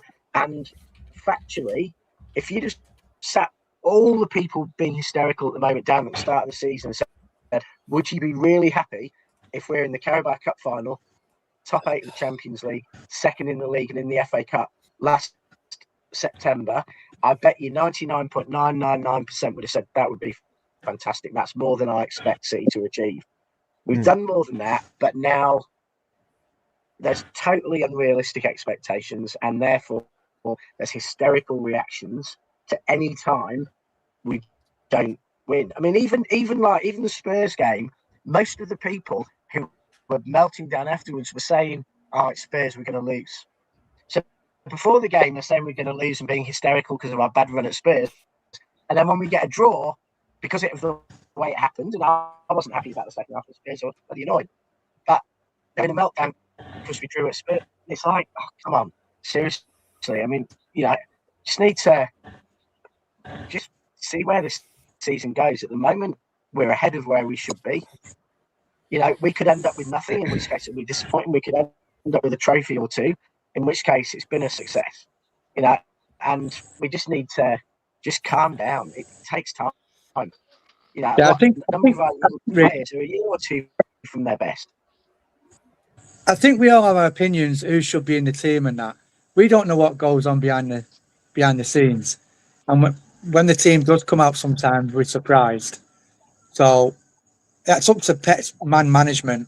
I mean, you don't know if Pep 1 and Pep 2, whether they overthink it sometimes, but it's down to Pep with the management. You know what I mean? Overthinks it sometimes. Yeah, I mean, we know Pep overthinks it sometimes. For me, I think we just got to be now. Finn, I hear what you're saying, but maybe you need to word that in a better way. Because when you say that, you're trouble. This is my issue. I know you probably don't mean it this way, but when you open the line of match-going fans like you, immediately puts the match-going fans. And that's what I mean. We're doing this. You're not like this. Yes. Erling Haaland last night, I said this earlier, got the biggest cheer of the whole night, apart from when we won, when he warmed up. Yeah. I was in there, but you're not going to like this, but don't buy superstar players then. We can't beg for superstar players and then treat them like they're Rico Lewis, with due respect. Can't win. That's why one is on $550K a week, selling all the shirts out everywhere. And I hate using it. All right, I'll use somebody else. Savinio's on 40, he's on 75 grand a week. Or Rico Lewis is on 40 grand a week. Why? Because there is a difference in quality. People have got this idea that this football game is fair. It's not. It's why Saka plays every week for Arsenal. It's why Mbappe football plays manager. every week for Madrid. It's why Kane plays every week at Bayern. You look at Real Madrid, Vinny Jr. and Rodrigo, couple of games out, look what happened. Vinny Jr. is having a massive paddy in the dressing room at the manager. If you want the superstar players, I'm sorry, it's going to come with a superstar attitude. And we have to accept there's games where he's going to be off form. And just dropping him for 4 or 5 games isn't always the answer. And you also have to accept the form of a striker. It's dependent on form of the team. And when our defence fell off a cliff because of injuries, and Foden and players like that lost form, and Doku gets injured, then the supply to Haaland completely changes overnight, and the quality of that supply dropped. So it's not like you're on your own. You can be the best striker in the world if you don't get the right. No one said he's bigger than the club. Time, then it counts for nothing. I have to drop. Yeah, big up, Rich. People are getting confused on this bigger than the club. No one said he is, but he's our deadliest striker in the club. I guarantee you this guy was the same guy celebrating his 30 goals and unbelievable form at the start of the season, by the way. I think you've got this idea, Martin Mash, that a youngster's going to get the same chance as KDB would. They're not. That's why some players are 20 million. And why do you think Haaland's got a £200 million release clause? Right. You know what? I'm going to picture this, yeah. Right, here's the perfect example. Do you know when Tottenham sold Gareth Bale to Real Madrid for like 85 million, and that was the world record at the time? Mm-hmm. Did Tottenham go out and buy superstar players off that Gareth Bale money? Because I swear they didn't. Nope. I mean, they bought like average talent, good talent. Yeah, they brought good talent in and utilised it on like smaller wages, smaller fees, rather than just saying, "Oh, let's go get the next Gareth Bale, a ready-made superstar." Because they knew the areas. Yeah, but that's what I mean. They use that money in other areas of the pitch where they could invest and where they needed the support, rather than going out and buying an Erling Haaland, or if Harry Kane was ready-made at that point. They had talent coming through. They had the youth, and also they thought we could get Roberto Salado, Nasir Chadley, Ericsson. These are good players. They're not world class. They're good, and that's what Man City used to do with like John Stones. Was John Stones world class when he came in? No, obviously. Nolito, I know it failed for him, but he wasn't world class. I can give some more examples. Was Edison world class? No, he wasn't. He became world class.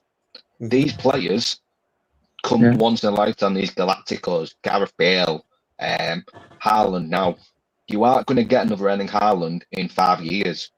Even Aguero, was Aguero world class when he came? He was approaching that tier, but he was a very good striker at that point. I'd say Neymar got a lot. These Neymar got a lot of accusations of didn't care. Was a bit of a lazy player. But if we'd have signed Neymar at the time, people they'd have loved it. Yeah, he's a star, isn't he? But these Glasgow superstars don't come around very often. What's happened is, I get what Martin's saying and what other people are a bit. I think they're more angry at what he did at Tottenham than the Irish performance, because he's laughing and cuddling with an opposition player. I think that's another thing of 2026. I think all players do that. Did you see the video that's come out of Phil Foden in the tunnel at weekend when he was captain? Yeah, I saw that. Sorry, last night. He was like a kid on Christmas morning. He was proud. He was proud about that. I think, unfortunately, especially with granddads like me and governor, I don't mean that with all every respect, you know what I mean. The main road wank a lot. But the simple fact is, it's not like it was in the 90s and the 2000s when Roy Keane. This is why Roy Keane said, I would not be able to play football in this day and age. No. They're all friends. It's not a war for them. It's a job. I mean, Spurs are still winning. I say Spurs are still winning. Imagine if Brian Clough was in the modern era. Yeah. Like, imagine Fergie. Imagine Fergie Mancini on the top plans today. Yeah. Sorry, Governor. No, I was just saying Spurs are still whinging that they've not even got a Son replacement. You know? Yeah. But anyway, can I just say I've got to bounce? I'll try and get back on, but I've got to bounce for a minute. Yeah, no worries, mate. I think Ed's showing us just an appointment. And if I don't come back on, I am actually flying out to England tonight. Just a family thing. So I'll be over there Saturday, probably get there Saturday. So all good. If I don't come back, all the best, guys. Get over, mate. Get in touch. Safe travels, mate. Yeah, bye. See, this is the other side of it, and this is why we're going to come on to the Pep part of the confusion in a minute. You can't just leave him on the bench, and then when he hands in a transfer request, people go, well, see, he's not committed. Well, he's not going to be committed if he's sat on the bench for game after game after game after game. Mm. When Real Madrid and every other team in the land could come. And this is what I mean. I think, for me, this is why Manchester City have always kept away from these ready-made superstars. Because unfortunately, they come with a little bit of a... They've got to play more often than not. I know people don't like this, but he's the highest wage earner in the club. He signed a 10-year deal. And let's not forget, he has scored 30 goals this season.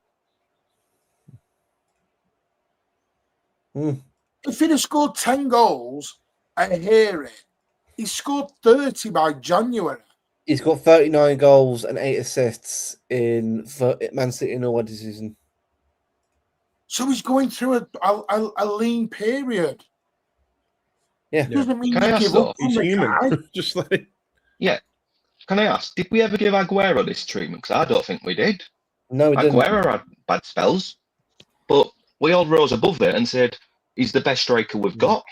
It's because the treble. I think the last couple of years, people have just gone way too over the top now with certain things. Like, yeah, the be treble and the four in critical. a row has brought in this sort of really sort of toxic brand of fan base, basically, that just make it more difficult for those who, you know, we acknowledge. Look, I've always said this from day one. I said, if we weren't chasing the four in a row, I think the rebuild would have happened immediately after the treble. Well, And I think by now we probably would be back at playing at our peak, back playing at our peak, or as good as we could possibly play. The fact that you had that aging squad that had just, you know, come off the treble, they're exhausted, and they put everything in to win that four in a row. I think it sort of amplifies the recovery time in terms of getting the team back to the way that we want them to be. There was always going to be that drop off last season. There was going to be elements of that drop off in this season as well. And I still think that we're still maybe a couple of pieces and maybe just a bit more, for lack of a better term, or more team bonding in terms of how this team is going to play for each other going forward in the future before we truly see whatever the Pep style of football is going to be, and it's going to be as effective as it was in the treble season. It's going to take time. You don't these things don't even come close to being fixed. Haaland doesn't press, mate. He never has. That's not his game. He might We know do Haaland's not Aguero type. That's more of a Harry Kane. Yeah, people are wanting an Aguero regen. I'm sorry, you're 4 years into this. Well, why are we complaining now? Aguero cared. Who said Haaland doesn't care? Haaland cares. Are you kidding me? You're jumping on conclusions because of one incident. Sorry, Haaland took the shit. Sorry, Martin Mash, but you say Aguero cared. Is Haaland just signed a contract that is as long as Aguero's entire tenure at Manchester City? But he doesn't care. And you're telling me that Haaland doesn't care? On Gabriel's head. Did he not care then? I said before, when he gets we're going over the top here with this Haaland stuff. You will see again, mate. Mine. As soon as Haaland gets a couple goals and starts hitting form again, all his opinions are going to change again. It's going to change. And the rival fans will go Haaland FC. Yep. Yeah. See, do you know what? I also like Pat's opinion on this because obviously rebuilds do take time. Like, do you know when Pellegrini passed the keys over to Pep Guardiola and that season we finished third and we scripted the Champions League just, right? That's it. Because obviously that was a Pellegrini team. So when the summer of 2017 came round, Pep wanted to put his own stamp on it, get his own players in. And I know we won the Centurions that season, but how the hell did we know that was going to do a Centurions? Some of us probably thought second, third place, and a cup as well. But to do the Centurions, obviously we overachieved on our expectations because that whole squad had a revamp. But this time, people don't realise because they're basing it off, let's say, the Centurions team. One season, and you've got to achieve a trophy, whether it's Champions League or Premier League. Rebuilds can take up to 3 years because you need so many transfer periods. You probably need, at best, 4 periods to get the complete squad the manager wants. I've said before. I just go on, Luke. Sorry. I'm going to bring this to Rodri in a minute because the next thing is Nico G. Is we can sell Rodri. We've got Nico G. Diaz shouldn't come back. We've got Kushner. This has become what people cared about is running around FC. Yeah. Oh God, yeah. Effort FC. I can go on the pitch and run around if you want. I'll show you passion. Yeah, I but won't score jack shit, but I'll do it. That's mid-May every season. What are we doing here? We're giving up on our legends. The thing is, right? Let's say, right, when the Carabao Cup against Arsenal, someone out there will be critical of that performance of someone in that game. Because I noticed it now in big games, if we win them, let's say I'll be Liverpool 3-0, criticism of certain players. Why can't this fan base enjoy wins? Look, there's certain elements of the fan base that critique the 4-0 against Real Madrid. There will be. How? That's a great question. That's a great question, Bridgie, but unfortunately, there was people mourning last night because we conceded a goal. Yeah, but this is Real Madrid, though. What Pat's on about 4-0 against Real Madrid. Yeah, but how do you critique that? But I'm not answering that question because that is probably the biggest how of this fan base because there will be people out there that will critique it in terms of not the performance as a whole, but there will be they won't go, yeah, okay, we beat them 4-0 and we absolutely dominated, but they will still say so-and-so wasn't good. So-and-so should have scored. So-and-so should have done this. You can't, despite even the most perfect game of football we've ever seen, there's still people out there that want to critique everything. Well, this is my point, Cosmic Man. Are we trying to build a team that benefits Haaland, or are we trying to rip all that apart and go back? Because it's crazy at the minute. All I said was play Mamouche and Haaland together, maybe. Yeah. But I'm sorry, I've not even said drop Mamouche. Oh, give up, Neil. It's like this thing at the minute. He's been sarky there. The only thing, people have got this thing at the minute. Yes. I know he's been sarky. So Phil Foden played very well last night, but then people have a go at him. All right, then, you're on about G&A. So why do people slate Savinio? Why do people slate Doku? Over G&A. So the truth is my issue. G&A gets used when it suits a certain narrative. Bernardo Silva's a perfect example, Martin. Bernardo Silva doesn't put a lot of G&A, but God, we love having him in the squad. Six goals a season, roughly on average. But 6 big goals, though. 6 big goals a season. I was talking to a guy last night, and he said, Foden wasn't good in the 10 last night. So Foden didn't play 10 last night. He's in the 8. What was he doing? I said at one point he was deeper than Nico G last night. You went, no. What? It's either A or Z. It is this A to Z analysis that we've got to do better at for me. Whiplash reactionary. Got to do better. Whiplash, too ridiculous. Because Kushinov's had a good few games does not mean he should be in the team and we fuck Diaz off. It does not mean it's the end of Foden because let's find a way of integrating them all. Yeah, this is a great squad. There are going to be players who will play more minutes than other ones. Why? Because they've earned that reputation and that status. Yep. I've said this to you before, though, Martin. The novelty for Semenyo, as soon as he has a few bad games, the novelty will dry off and people call That's already happening, Briggs. Yeah. Have you not seen that? Someone said drop the Semenyo. There was 3 or 4 drops. So what, we're back to people saying they want Savinho in the squad again. Yeah. So the novelty will dry off, and clearly Martin says it has. It's like the Trafford thing. Trafford was amazing. But now someone's saying, you know what? I'm not sure about Donnarumma. I was like, what? What's happening? I feel do you know what it is for me? And I get it's everyone's opinion. I get it before people come at me. It is the hyperbolic stuff, though, that is going too far. Bernardo is shit. Bernardo's great. Foden's shit. Foden's great. No one talks properly anymore. No. And it's got to stop. Well, talk without we have thinking. short memories. I go back to this earlier when I said someone earlier, everyone said we're shit. We're not in a position to win the league. The exact same thing was said 3 years ago in February at the exact same time. The league was done. The team was washed. Everyone was crap. And we went and won the treble. And tomorrow the charges come out. And that bounced It's everyone like- to win the treble. Right, you can say fanboy FC all you want. We're not. But there's such a thing for impartiality of credit in the bank.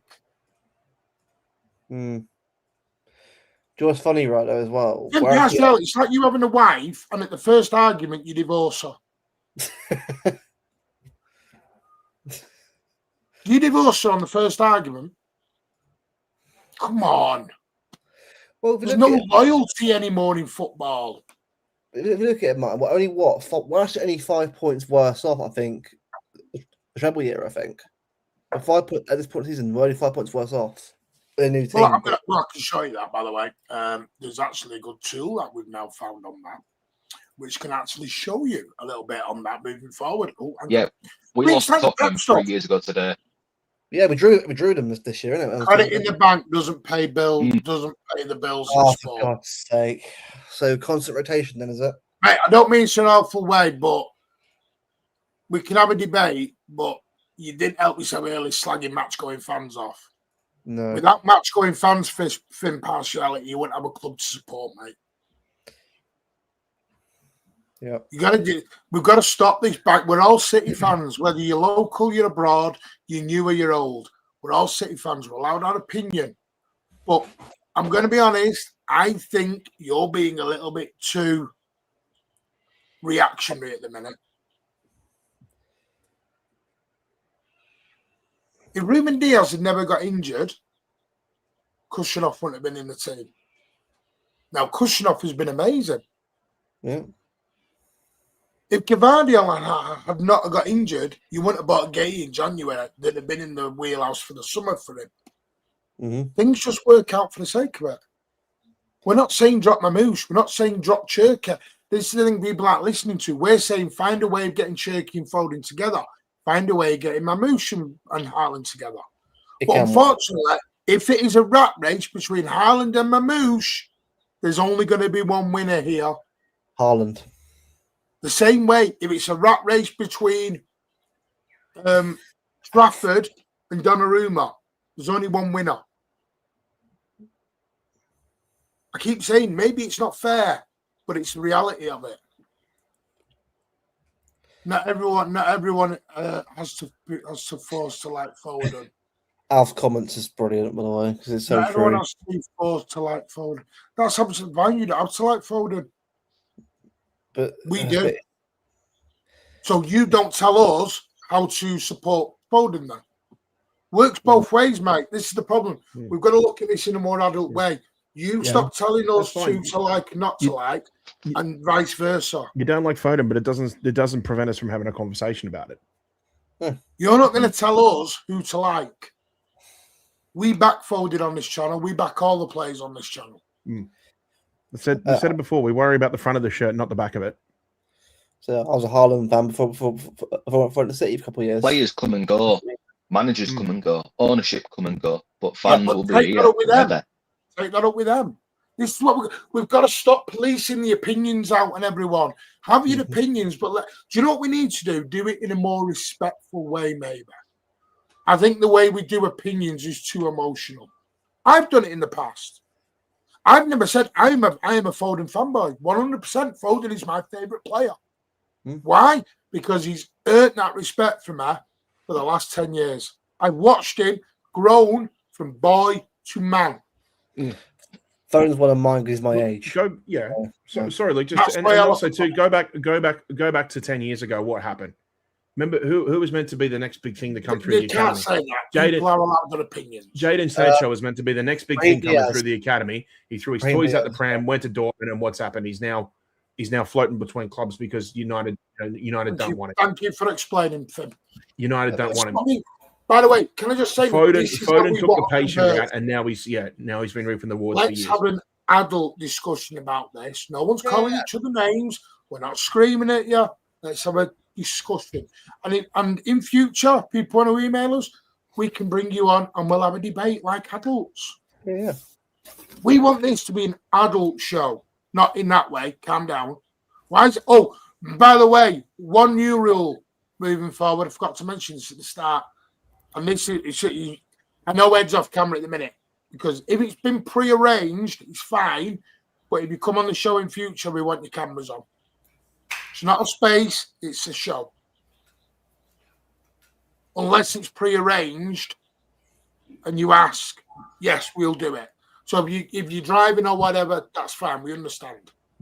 But I know someone's going to put in the comments underneath, Martin, you're being a dictator.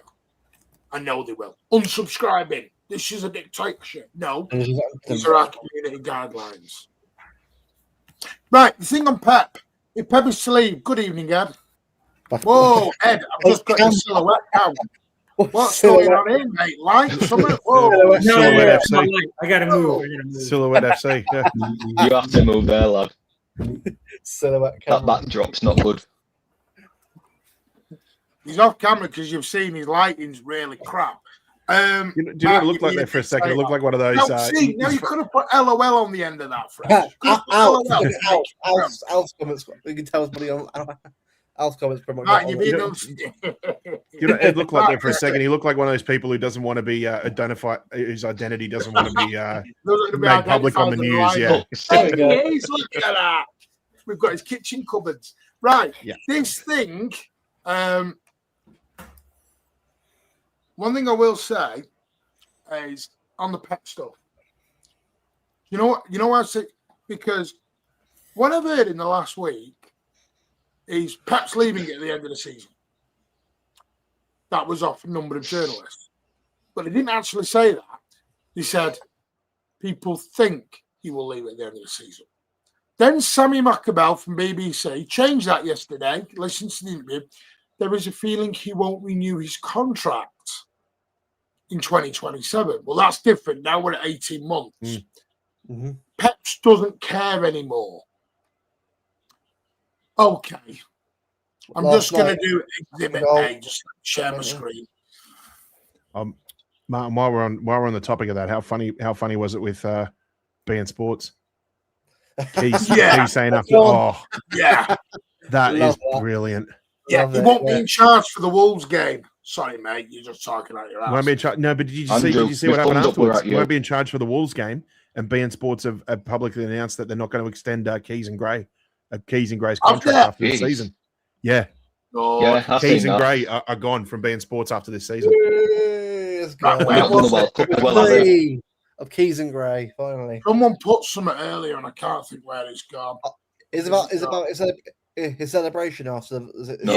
For Keys and Gray.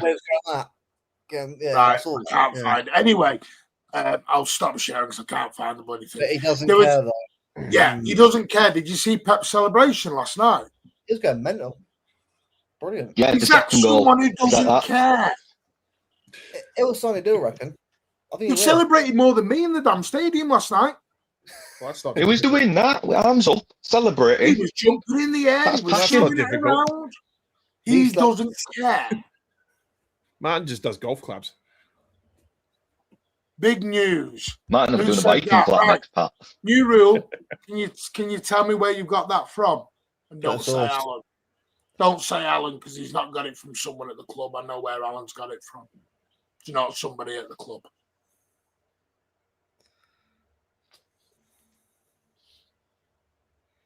Can we not lie? This is my issue. That's a rumour. Right, Alan on Southside. Right. That's come from someone he knows who's a friend. Nobody at the club.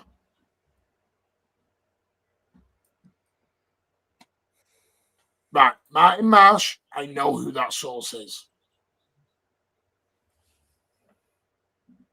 There you go. Got to be careful what we're doing here.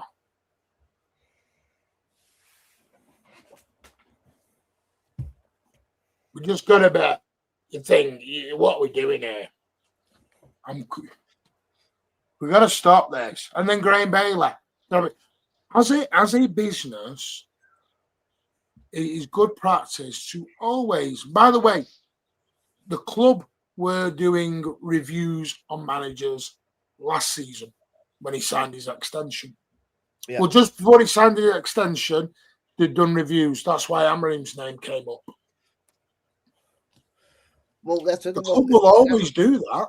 You are. Yeah, that's a sign of a good well-run club does. They're thinking years in advance. Yeah, just in case he's leaving.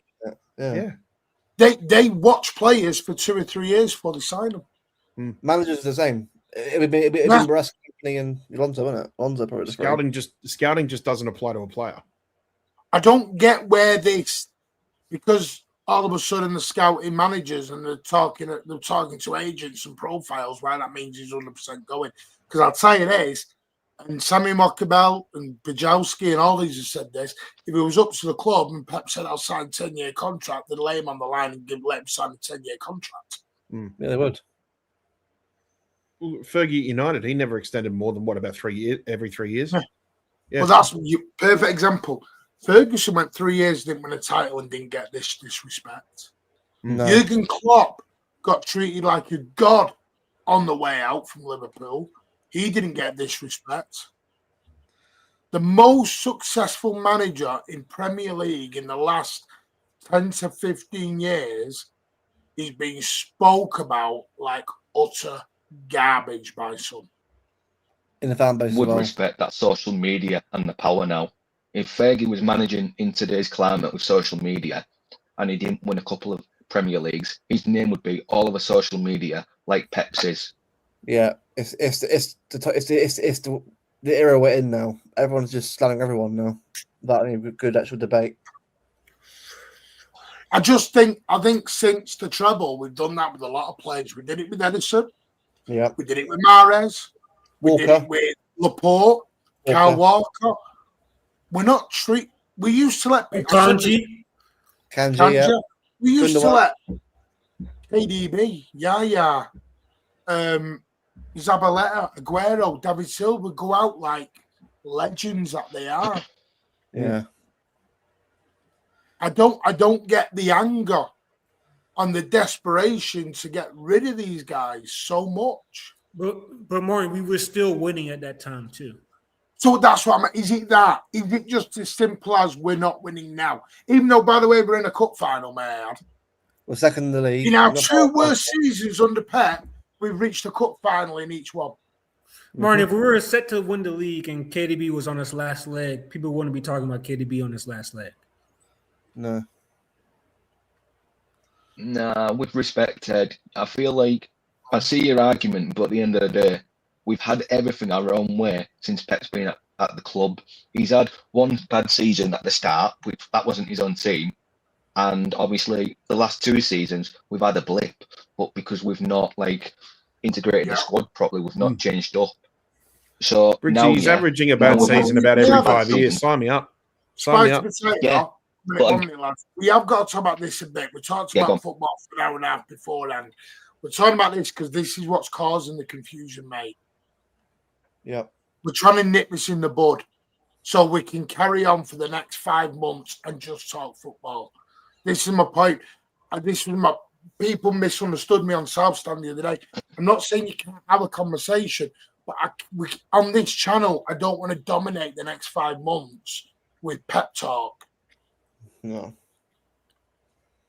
We've got to move forward as a football club. We're still in 4 competitions. We can't just stop the season and go, Pep's going to leave. It's not. We're just going to standstill at that point. And this is my point. What I was just going to say, sorry, was obviously with what you're saying there, Ed, about the way it is now. Pep's obviously we're still fighting on all fronts, as Martin's just said. So what happens if we win the League Cup and we get to, let's say, Champions League semis, even though we don't win the Prem? It's still been a very good season because we're reaching semi-finals and we're pushing Arsenal to the edge. You can go a couple of years without winning trophies, Ed. That's the whole point. Obviously, Fergie, Arsene Wenger, towards the latter stages of Arsene Wenger's Arsenal career, he got hounded out big time. But obviously, there were years in the mid-2000s where he wasn't winning Premier Leagues or wasn't competing in the Champions League as regularly because obviously he had the stadium rebuild and he wasn't given the money to build the squad properly, what he needed after the Invincibles disintegrated. So managers are allowed a couple of years and fans have to deal with the expectation of trophies don't come year after year, especially when you've had your own success every single year your own way. We can't be entitled forever. See, LG makes a great point. Ornstein said this. The higher ups in the club expected it only to be a 1-year commitment, and he signed a 2-year deal. Yep. So I know everyone wants to believe Ornstein and everyone else. And by the way, I'm going to go Alan, that's Alan's opinion. But what you're doing, Matty Mash, you're taking Alan's opinion as fact. If I say something, it doesn't mean it's fact. I'm just giving my opinion. It's why I've stopped giving transfer news out. I've stopped it all because I realised people do believe what I say on these things. They believe what Ed says. They believe what Pat says. They believe what Luke says on channels. I have a responsibility, or we do as a channel, to give you the correct information. And I don't want to give false promises out to people when it's not always, things can always change. So it's Alan's opinion. But Alan's opinion, and it's not having to go at Alan. Alan's brilliant. But it's not saying Alan's wrong. It's Alan's giving his opinion. But Harry, So- I was just talking about why some fans are treating some of our recent players who've done a lot for our club in a certain way, right? I'm saying compared to what Martin was talking about, the Silvas, the companies, the Agueros, the really only difference from those players going out in a certain way compared to now is that we were winning the majors, right? Like we were winning all those trophies, so those players got to leave out on a high. Now that we're not winning as much, That was only 18 months ago. Some of the fans Exactly. behaving like it was 5 years. Yeah. but that's how some of them are Yeah. acting, right? Yeah, Because and we're in a cup final. people are let's be honest, right? Like people were talking a little bit crazy about KDB, were they not? They really were. It's crazy. Yeah. So I'm just saying, like KDB got almost into an altercation with a fan at the stadium. That was my opinion, though, Blue. I was wrong. You know, That was my opinion. I was wrong. Do you know I on this admit when I manager was wrong. debate, right? Do you know on this manager debate? I want to say this, right? Yeah. Let's say we fast forward, or Pep leaves at the end of the season, whatever. And just for sake, I want to say this: company comes to City, right? We all remember his playing legacy, captain, leader, legend, whatever. Like he won his Premier Leagues time after time, and obviously he was a cult hero. He was a club legend. The stats outside the Etihad symbolises that. But we bring him in as manager, and we go back to Mancini, Pellegrini years where we win one title every 3-4 years, whatever, and a couple of cups in between. Is that not good enough for some fans? And it'll be all sorts of abuse, death threats, fuck off back to Bayern Munich, we don't want you at City, anything you can imagine, all on social media. And would that ruin companies' playing legacy based on managerial abilities? Companies should not come to this club anytime soon because some fans will have short-term memories and flip on his playing legacy. I don't think that's fair for him. Chelsea fans are doing that with Lampard, Briggsy. A perfect example was, and I'm not caught, there was and I won't exactly. mention, he got in trouble, and I don't mean, I feel like I'm throwing shade, and I'm not, because I respect these people. They do an amazing job, all of them. And everyone on these panels do an amazing job. So never think I'm having to go at anyone. I'm just saying, I think this is where confusion is. People mistake an opinion or a little bit of news they hear as a factual bit of information, and that will never change. Because we heard all the Pep stuff 12 months ago. We heard it 12 months before that. Pep's been leaving this football club for the last 5 years. Now, there is a day, I will agree, he is probably coming to the end. In my opinion, and this is my opinion, I don't think he'll sign an extra contract. I think he will leave in 2027. But what I want to do is, I want to enjoy the last 18 months of Pep a bit, is that. Yeah. I want him to go out I want him to go out like Fergie did, like Klopp did. I want to have the biggest party in the world at the end of his last game and thank him. And I will blubber like a baby. You need to celebrate it. Do something at the stadium. Yeah. I don't want to. I feel like he's been forced out by some. I was talking with Daps about this on the phone privately the other day, and we said, we just want to enjoy it. Yeah. We want to enjoy these memories of Pep. Because, Martin, we all agree on this panel. We all agree on this panel what the problem is. It's some fans having short-term memories and they can't go one season, potentially two, without having it their own way, despite the last 10 years being a fact. Well, Pellegrini's the last 2 years obviously won a Carabao Cup, didn't he, his last season and that, but was it no leagues in the 3 years? No, 3 years after the league. So what's the issue? Yeah, he won the league in his first season. Yeah. Oh, by the way. Yeah, Luke, his first season, sorry. Go on. On Andrew's point, I don't mean fans as well. I'm talking about some of the media. Oh, the media would definitely are forcing him out. Definitely. I think the media are doing a piss poor job on Pep. They get wind off Twitter, though. I said this to you privately. Whatever they see on Twitter, like, I think Viana's agents put a little bit of news for Fabrizio's way. Sam Lee hears things from inside the club. People do hear stuff, but the trouble is, the timing might not be right. The context may not be right. They've not heard the full conversation. they've heard a snippet and they jump on it. So, for example, and at the time it was right. Jack Garn did a piece. Big up Jack Garn, amazing. And he said, on the parade day, Pep's going. That hadn't come from Jack. That had come. These, by the way, Ornstein, Jack Garn, who else is there? Nick Harris, Fabrizio, who else is there? They will all have bosses. Simon Bajak, they have bosses. If that boss says to them, put that story out,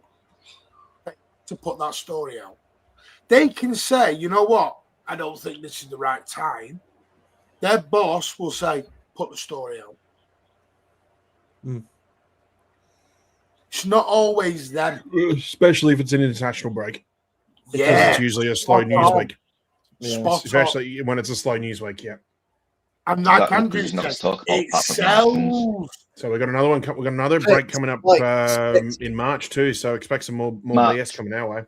Yeah, that international break's going to be full of 115. Is this period? It's going to be like that again. You never heard about 115 when City are doing shit. Yep.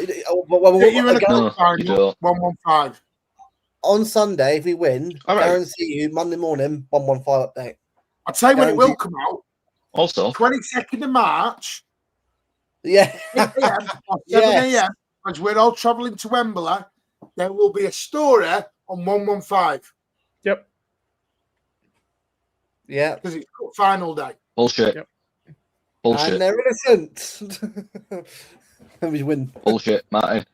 I know you're having a laugh, but that's bullshit. Why would they want to ruin it? They may as well do it after one with one. No, they'll do it before. Nah. If that was come out, it'd be after, say, you cheating bastards at Wembley.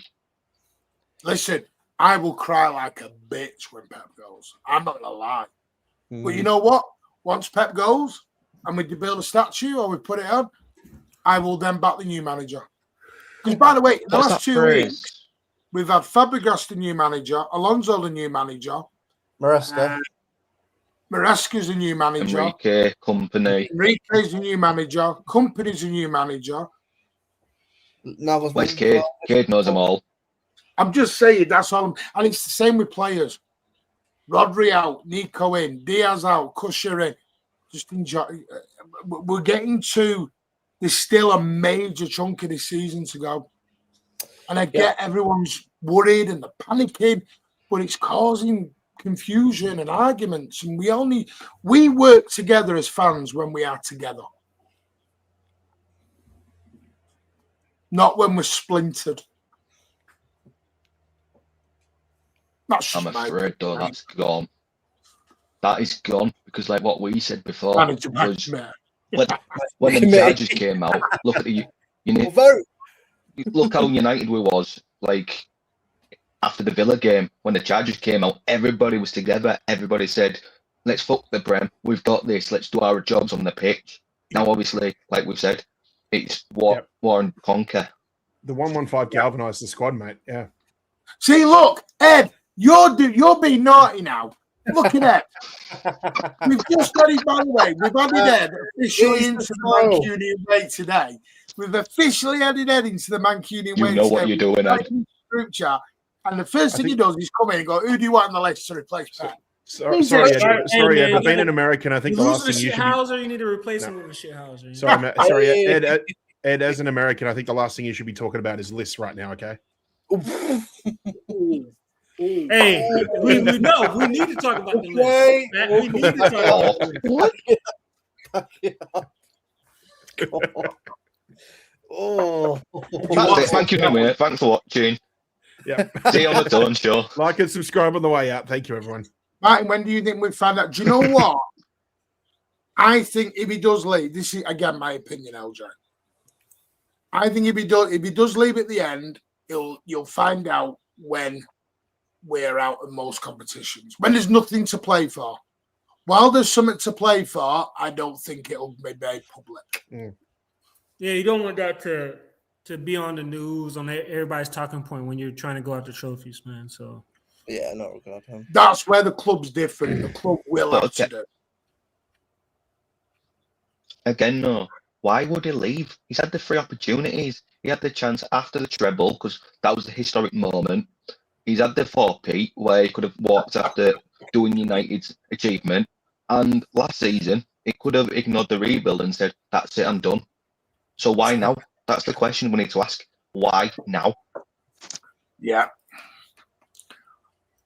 I just, do you know what? I think there's a lot of confusion. There's a lot of confusion because of Pep's doing his, by the way, he spoke sense about genocide in the world and everything. Yeah. And I think people see that, then they see Calhoun having a meeting with Trump, and they're putting 2 and 2 and coming up with 19. Because they're going, why are you doing that? And your boss is doing that, and you're over there. And I think they can, and this is the problem. People are now going bigger than football. Yeah, it's going out political now, and it's getting out of control, isn't it? People are like, well, he's on that side, and Calhoun's on that side. Then you've got the sedans, and everyone's all over the gaff. It's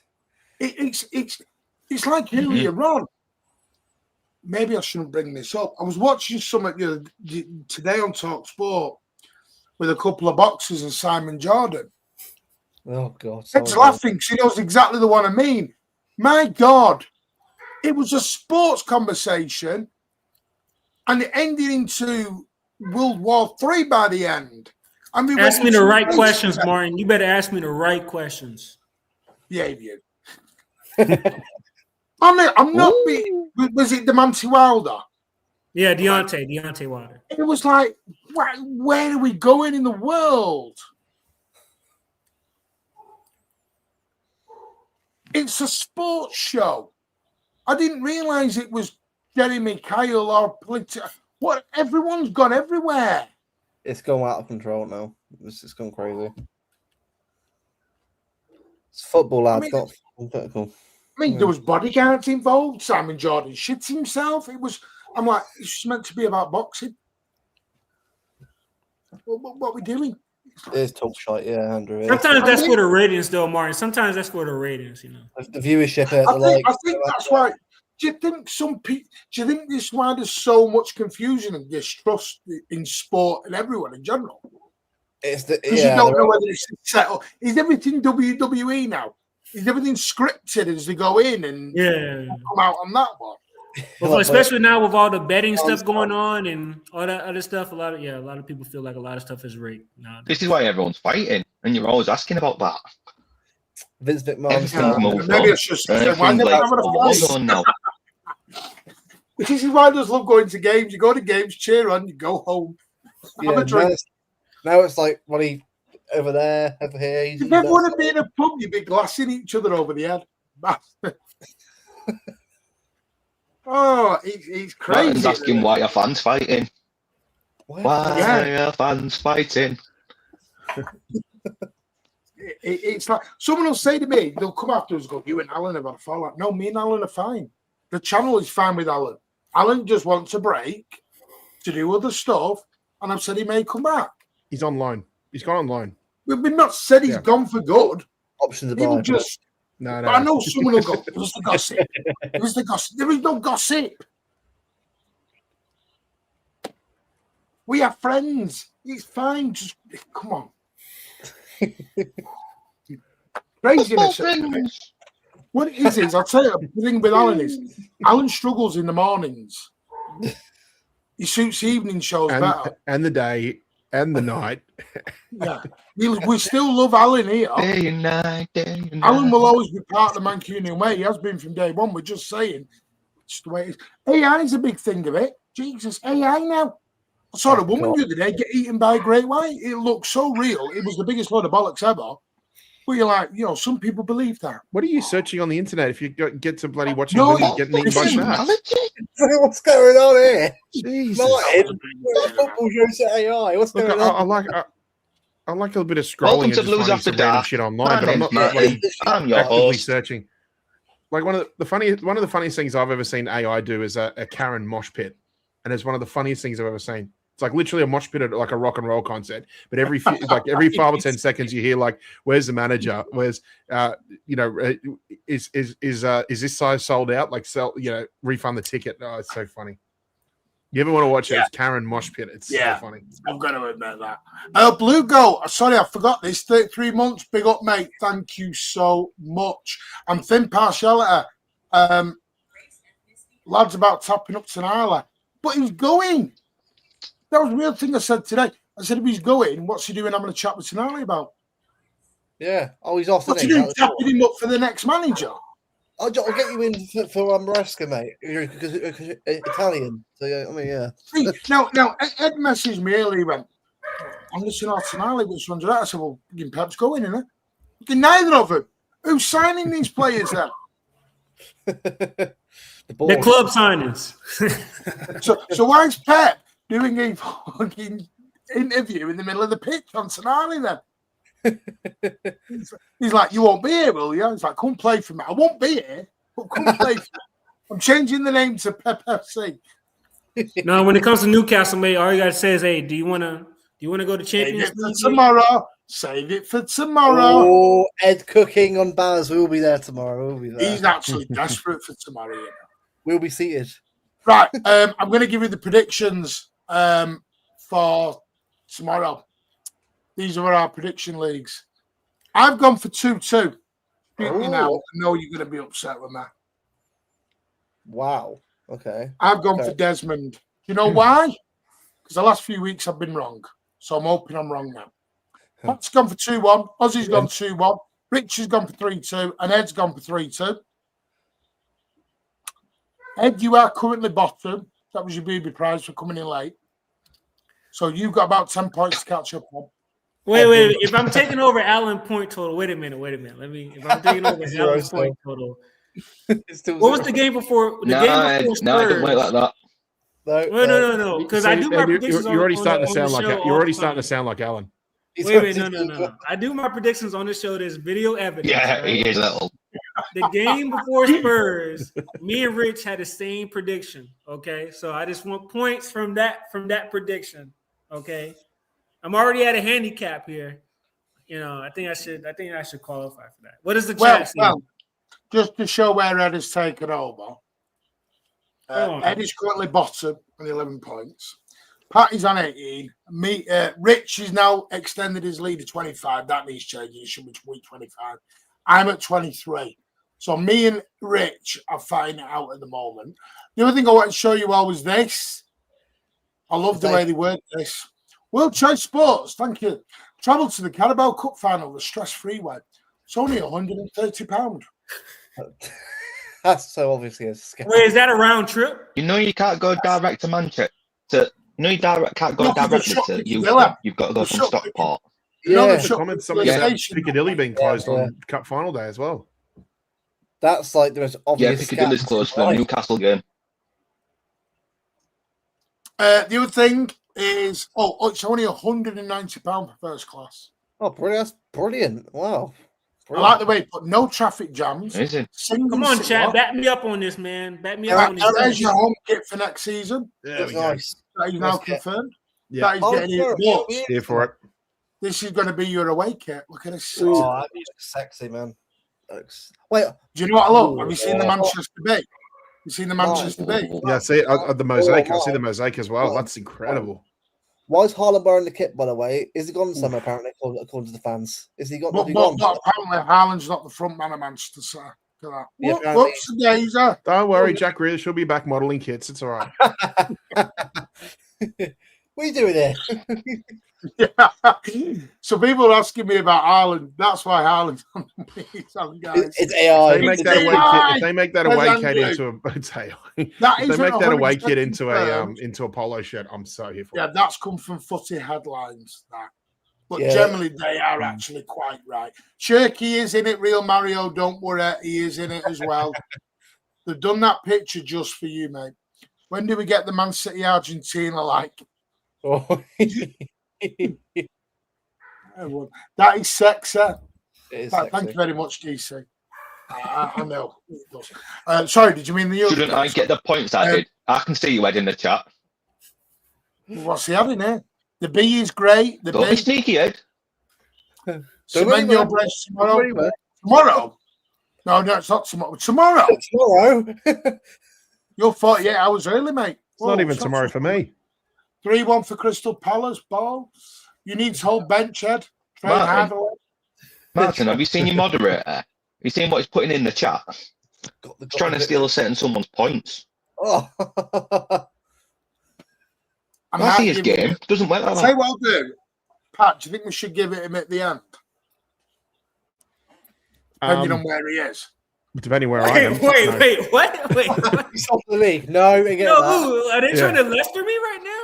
Are they trying to Leicester me? They're trying to relegate me? We'll add to some points. No, I'll bloody Everton you if I can.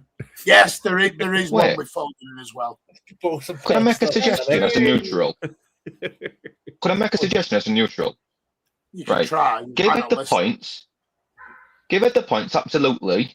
But if he comes bottom of this league table at the end of the season, he's got to dye his hair pink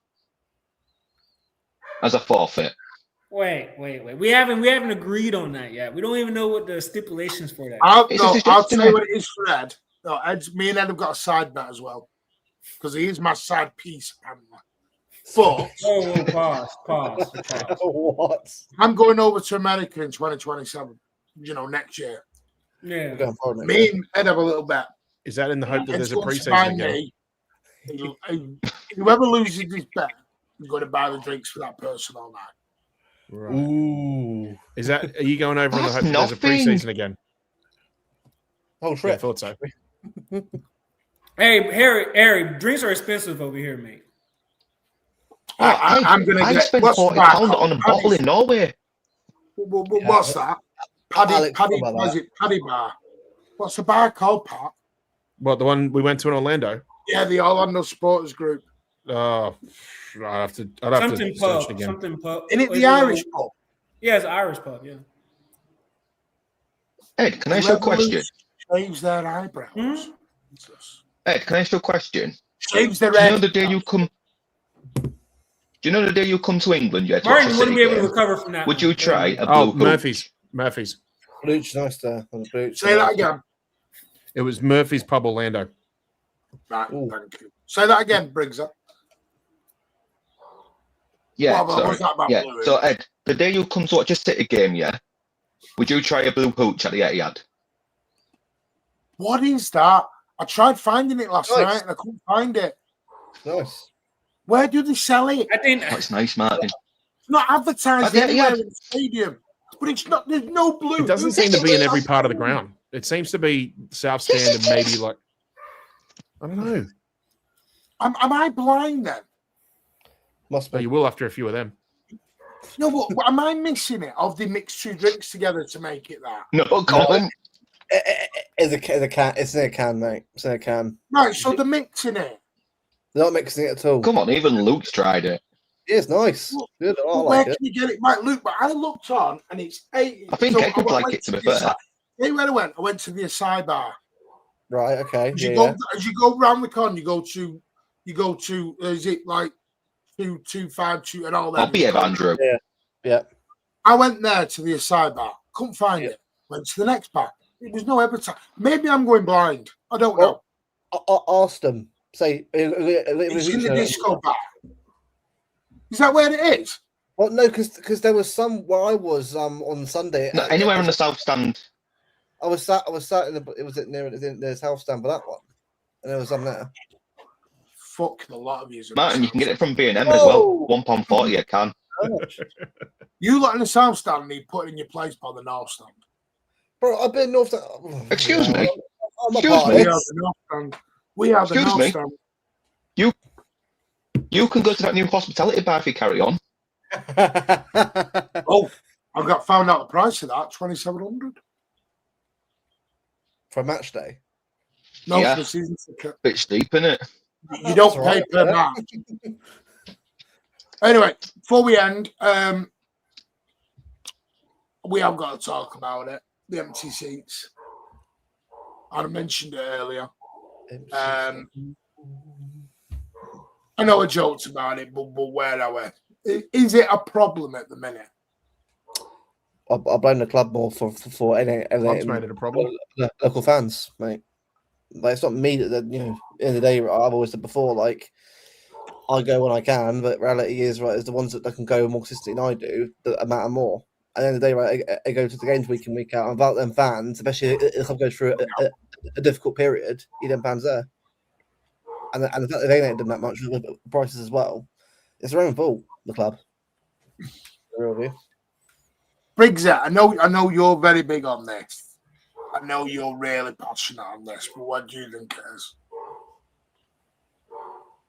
Is it a number of factors together? Yeah, I mean, it's disconnect with the club, like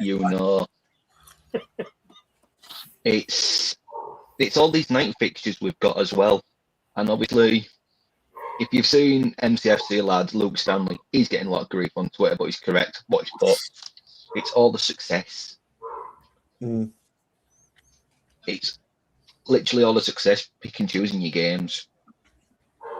It's difficult, but there's a few factors. Okay.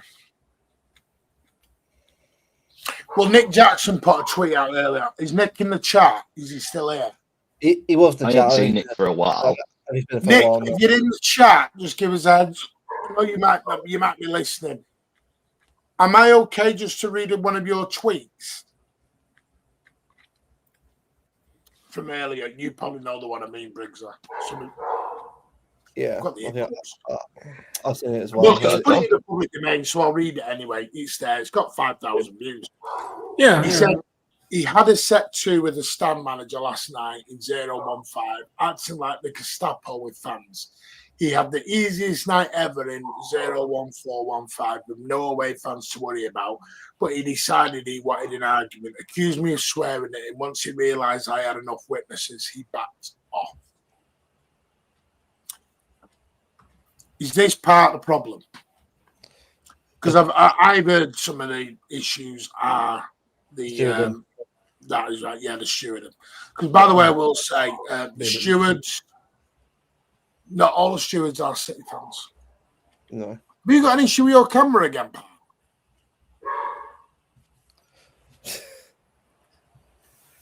No. No. His girlfriend's over.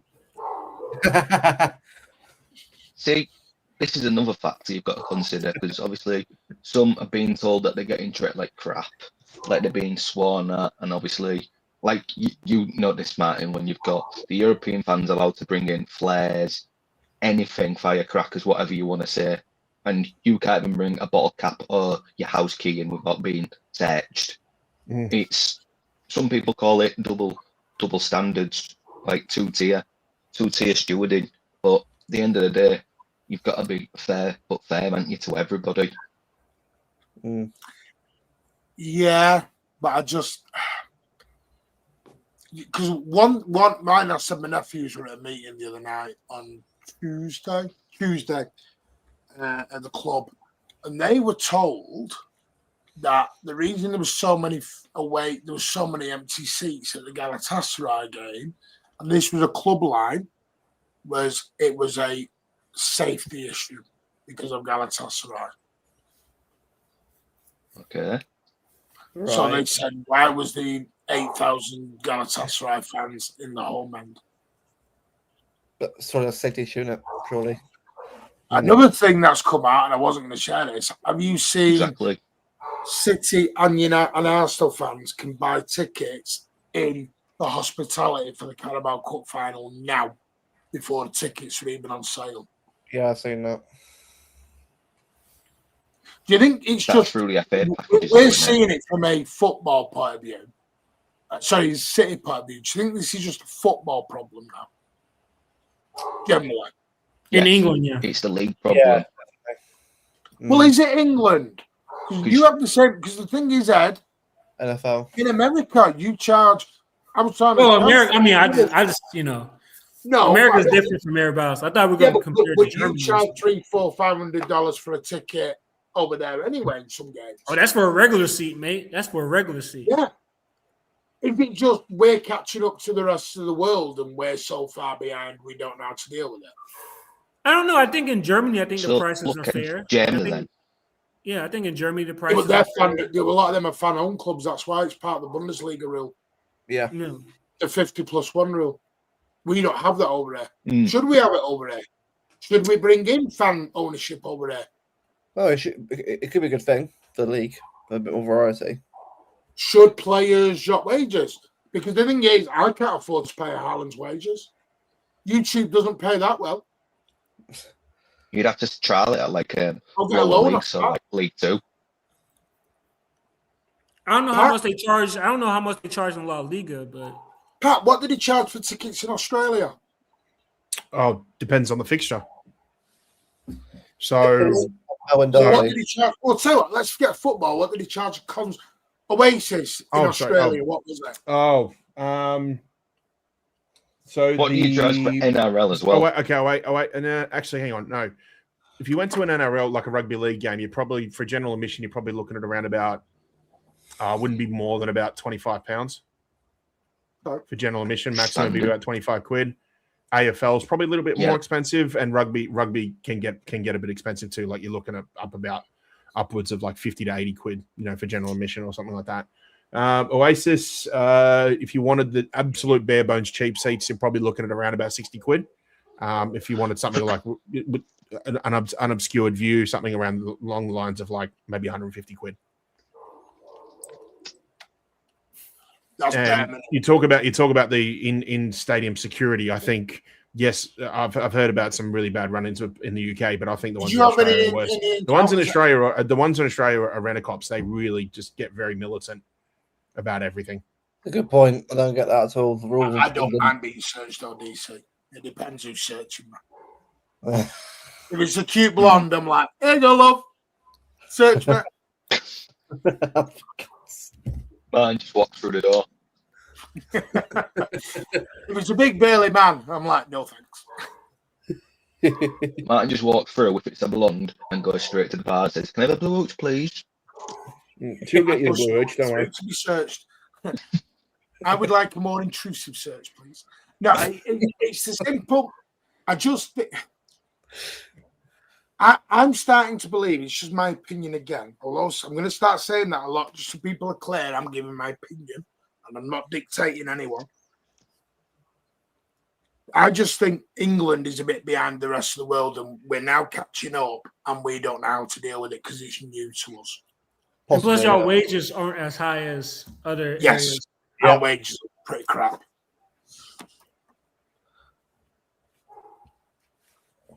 So. Do you know what? My son's giving up next year. My son doesn't even want to go to Wembley. Wait, what? Doesn't want to go to Wembley. Why doesn't he want to go to Wembley? Because he's that disillusioned. He's 15 and become disillusioned. Disillusioned by what? Like the whole, like... The sport, the club, the lot. Wow. Bloody hell. It's shit, but... Oh, you're talking about like the togetherness of everything. Yeah. Yeah. He wants it to be like it was in the treble year. And I don't mean winning the trophies. Togetherness. The energy. Togetherness. The energy we had. Everything was just rah, let's go together. It was like the 90s City in that treble year. Do you think? And we also look at the possibility that if 115 comes back in our favour, which we all believe it should, that might change things a little bit. It might just change the attitude. It's not about being bad, by the way. He's not bothered about being bad. I think 115, if it's positive. Yeah, Martin, I think 115, if it's positive, that'll certainly change things. Even if it's just for a short-term period, at least there'll be some sort of sense of. Well, do you think this is what we need? This 115? Yeah. Not mad at her. Maybe, yeah. Maybe. Just to finally, just. Well, I've said this to everything once and for all. Yeah, rivals don't realise we want the 115 as much as they do. Yeah. We want it over with. Yeah. I'm bored of it, mate. I'm bored of it. For 3 years. We're approaching 3 years. We're approaching 3 years. I'm bored of it. I think this is why I call the show confusion, because It is everywhere. It's not just on the field, it's off the field, it's ticketing. We're going to see a contradiction at the moment, Martin. I feel like I'm just living in a world of confusion. Yeah. And I think that's why it does. I think it does. And to a 15-year-old, no worries, mate. We're going to end in 5 in a minute anyway, brings that big up. I feel to a youngster as well. I saw many kids last night, and they were all a bit. Yeah. There wasn't that feel of we got to Wembley. I was like, yeah, we're at Wembley. They were like, it didn't feel that way. Yeah. Like that last-minute winner against. Do you remember Sterling's last-minute winner against Southampton when you had Ben Mendy running down the pitch with an ACL? Yeah. Oh, mental. And Pep Guardiola. Do you think? Well, Martin, let me ask you in this way: do you think? Yeah. Sometimes this happens with people in general. Once you have so much success, going to a final might not excite you how it used to. Or going to Wembley itself, because you've going been to Wembley doesn't excite you how it used to. But I'm going to say that, by the way. We've been to Wembley too many times. I'm like, there is no chicken. Because you know what I'm saying. So, like, the way people talk about going to Madrid? Yeah, that's an example. Madrid. Yeah. Like, for you guys, would you like to go to Real Madrid, the Bernabeu? Even though I haven't been, it just doesn't interest me. No, right. No. I would. I'd rather have gone to Bodo Glimt than Real Madrid. Yep. I don't mean the result, by the way. I don't mean the result before everyone jumps at that. Just the away day itself. Yeah, the away day itself, the experience. I get more excitement out of going to Bodo Glimt away. Yeah. I'll be second to Club Brugge away. Yeah. Copenhagen away. Briggsy, if we play anywhere else in Spain, Barcelona, Bilbao, Betis, whoever makes it. Arsenal would be good. I don't even know if I'd go to Madrid if we were playing Atletico. So that's all I'm saying, Mark. Yeah, I don't even know if no, because he had South. The novelty for me, going to Bernabeu, I've been 3 times. The novelty's worn off. It was when I was like in college, I was buzzing about, but now, I remember I've been there 15 times as well. Well, here's one. Briggsy, I remember after the draw, when the draw came out for the league phase of this season's Champions League, I remember there was this like those old cartoon sketches they used to do in newspapers and that. And there was one that was doing the rounds after we drew in Madrid, obviously, in that. And it was like a picture of it was like a farmer who was like milking 2 cows, and they basically had no milk left. They looked anorexic. And one had like a City badge, and the other had a Real Madrid badge, and the farmer had a UEFA shirt on. And it's exactly what it is at the moment. That probably depicts also not just the fact in terms of what we're watching every season, where it's always City and Madrid, but that probably affects the away fans more than anybody, because it's just the same old routine every year in, year out, always playing them. Always, UEFA only care about the marquee matchup as much as they can. Well, do you think it just happens to be us two? It just happens to be us 2 clubs as well. And I bet if you spoke to Madrid as well, Madrid fans would feel the same as well. Because that's right. It's, for example, it's like Martin going to Wembley. He'll probably know the actual route to Wembley. Like, I know how to get myself from Madrid Airport to my hotel, Plaza Mayor, and to the Bernabeu and back. I don't need to use Google Maps no more, because we've been there time after time, and it becomes routine. Yeah. Meanwhile, an away day should be more about, like, just not even using your maps. It's just walking around and seeing what's good. If you find a pub full of City fans, or you find a restaurant that has nice food or something like that, that's all part of the adventure of it, And now it just seems to be just a year in, year out routine, just same city, same club, same old thing. Like, there's no enjoyment in that. And again, as I said before, it's like if we played any other La Liga club, probably Atletico would be the exception, obviously, but if we played any other La Liga club or big Spanish club in the Champions League, we'd all be for it. Villarreal, we had a really good turnout as well. We played Barcelona, great away day, because a lot of fans collectively love going to Barcelona. Bilbao would be great as well. Sevilla, the treble was apparently a good one. Sorry? Yeah. Oh, Sevilla, forgot about Sevilla. Yeah, Sevilla's. Well, that helped because I was at the start of the season. It's a great. Couldn't have picked a better time of the year to play there, I guess. But what I mean, and you hope that sooner or later it doesn't become a routine for something else. Like we've always said, I think collectively everybody wants an away day in Spain or Portugal, preferably at the start of the season, and at least 1 or 2 away days in Germany, because there's no better away day in terms of how everything's run than Germany, basically. But just to have it rinse and repeat every single year, just the same club, the same routine, it's like there's no joy in that. And the fans are going to get disinterested very, very quickly as well. Because I haven't just to add on what I said, I haven't done Madrid away, but the fact that we've done it so often, I have absolutely no interest in doing it. Yeah. That might be it. For example, on the Wembley scenario, the Wembley one, right? We've got the potential of going back to Wembley another 2 times if we get to the semis and then the final of the FA Cup. So 3 trips in like 2 months. Crazy. When was the last time we went another Wembley? 11 years ago. 2009-10 season. I think that season maybe. That was Pellegrini's middle season, wasn't it? I said this to Ed last night. I grew up when I was a kid. I was like, I just want to go to Wembley once. Now I go 4 times a year. Like Crystal Palace had the FA Cup last year, right? Like and Forest as well. Forest last year as well. Actually, this is we used this as a trivia question once, and they said it was the formidable season 2018-19. We went to Wembley. I believe it was a total of something like 5 times, and we have to. And they said, could you name what the 5 fixtures were that we did in that season? Because if you remember, it was Chelsea in the Community Shield. Yeah. Then Spurs were playing at Wembley. So we had a league match there because they were waiting for their new ground to be built. Yeah. Then we had the League Cup final where we beat Chelsea on penalties. Then we had the semi-final where we played Brighton, and then the final where we beat Watford. So we went to Wembley 5 times in a season. Do you know, by the way, I'm with Neil on this, and like you're all saying, we need some. The way this Champions League is set up, you don't get any variety. You're always going to, like Benfica are playing Madrid, they only played each other 2 weeks ago. They're going to play each other again in the playoff. Twice. Well, that's because that's just how the numbers just worked out. I know, but it shouldn't be that way. I've got a theory. I think this league format is basically a Super League, but it will be UEFA over it. It's UEFA just taking the idea about big games having a lot. Yeah, that's all it is. I mean, but if Benfica doesn't win that game, get that last minute goal, Real Madrid are playing what, Maricel? I don't know how to say the name.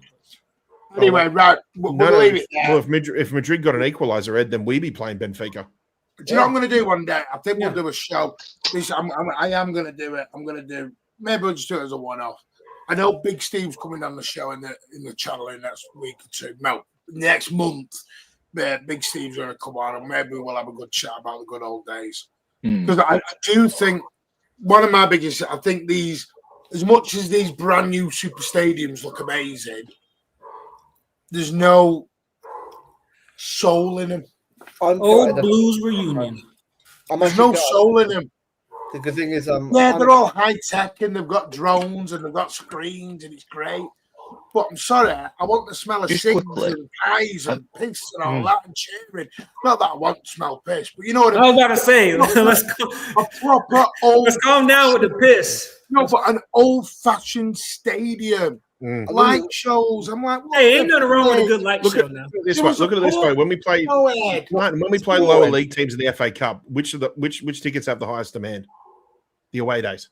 The away days. Yeah. Yeah, because the old ones, the quote unquote unks, are always the first ones in on that. Yeah, Luton. I went to Luton. Pay gold to get to Canonwith Road. I went to Luton. You did it because you did some.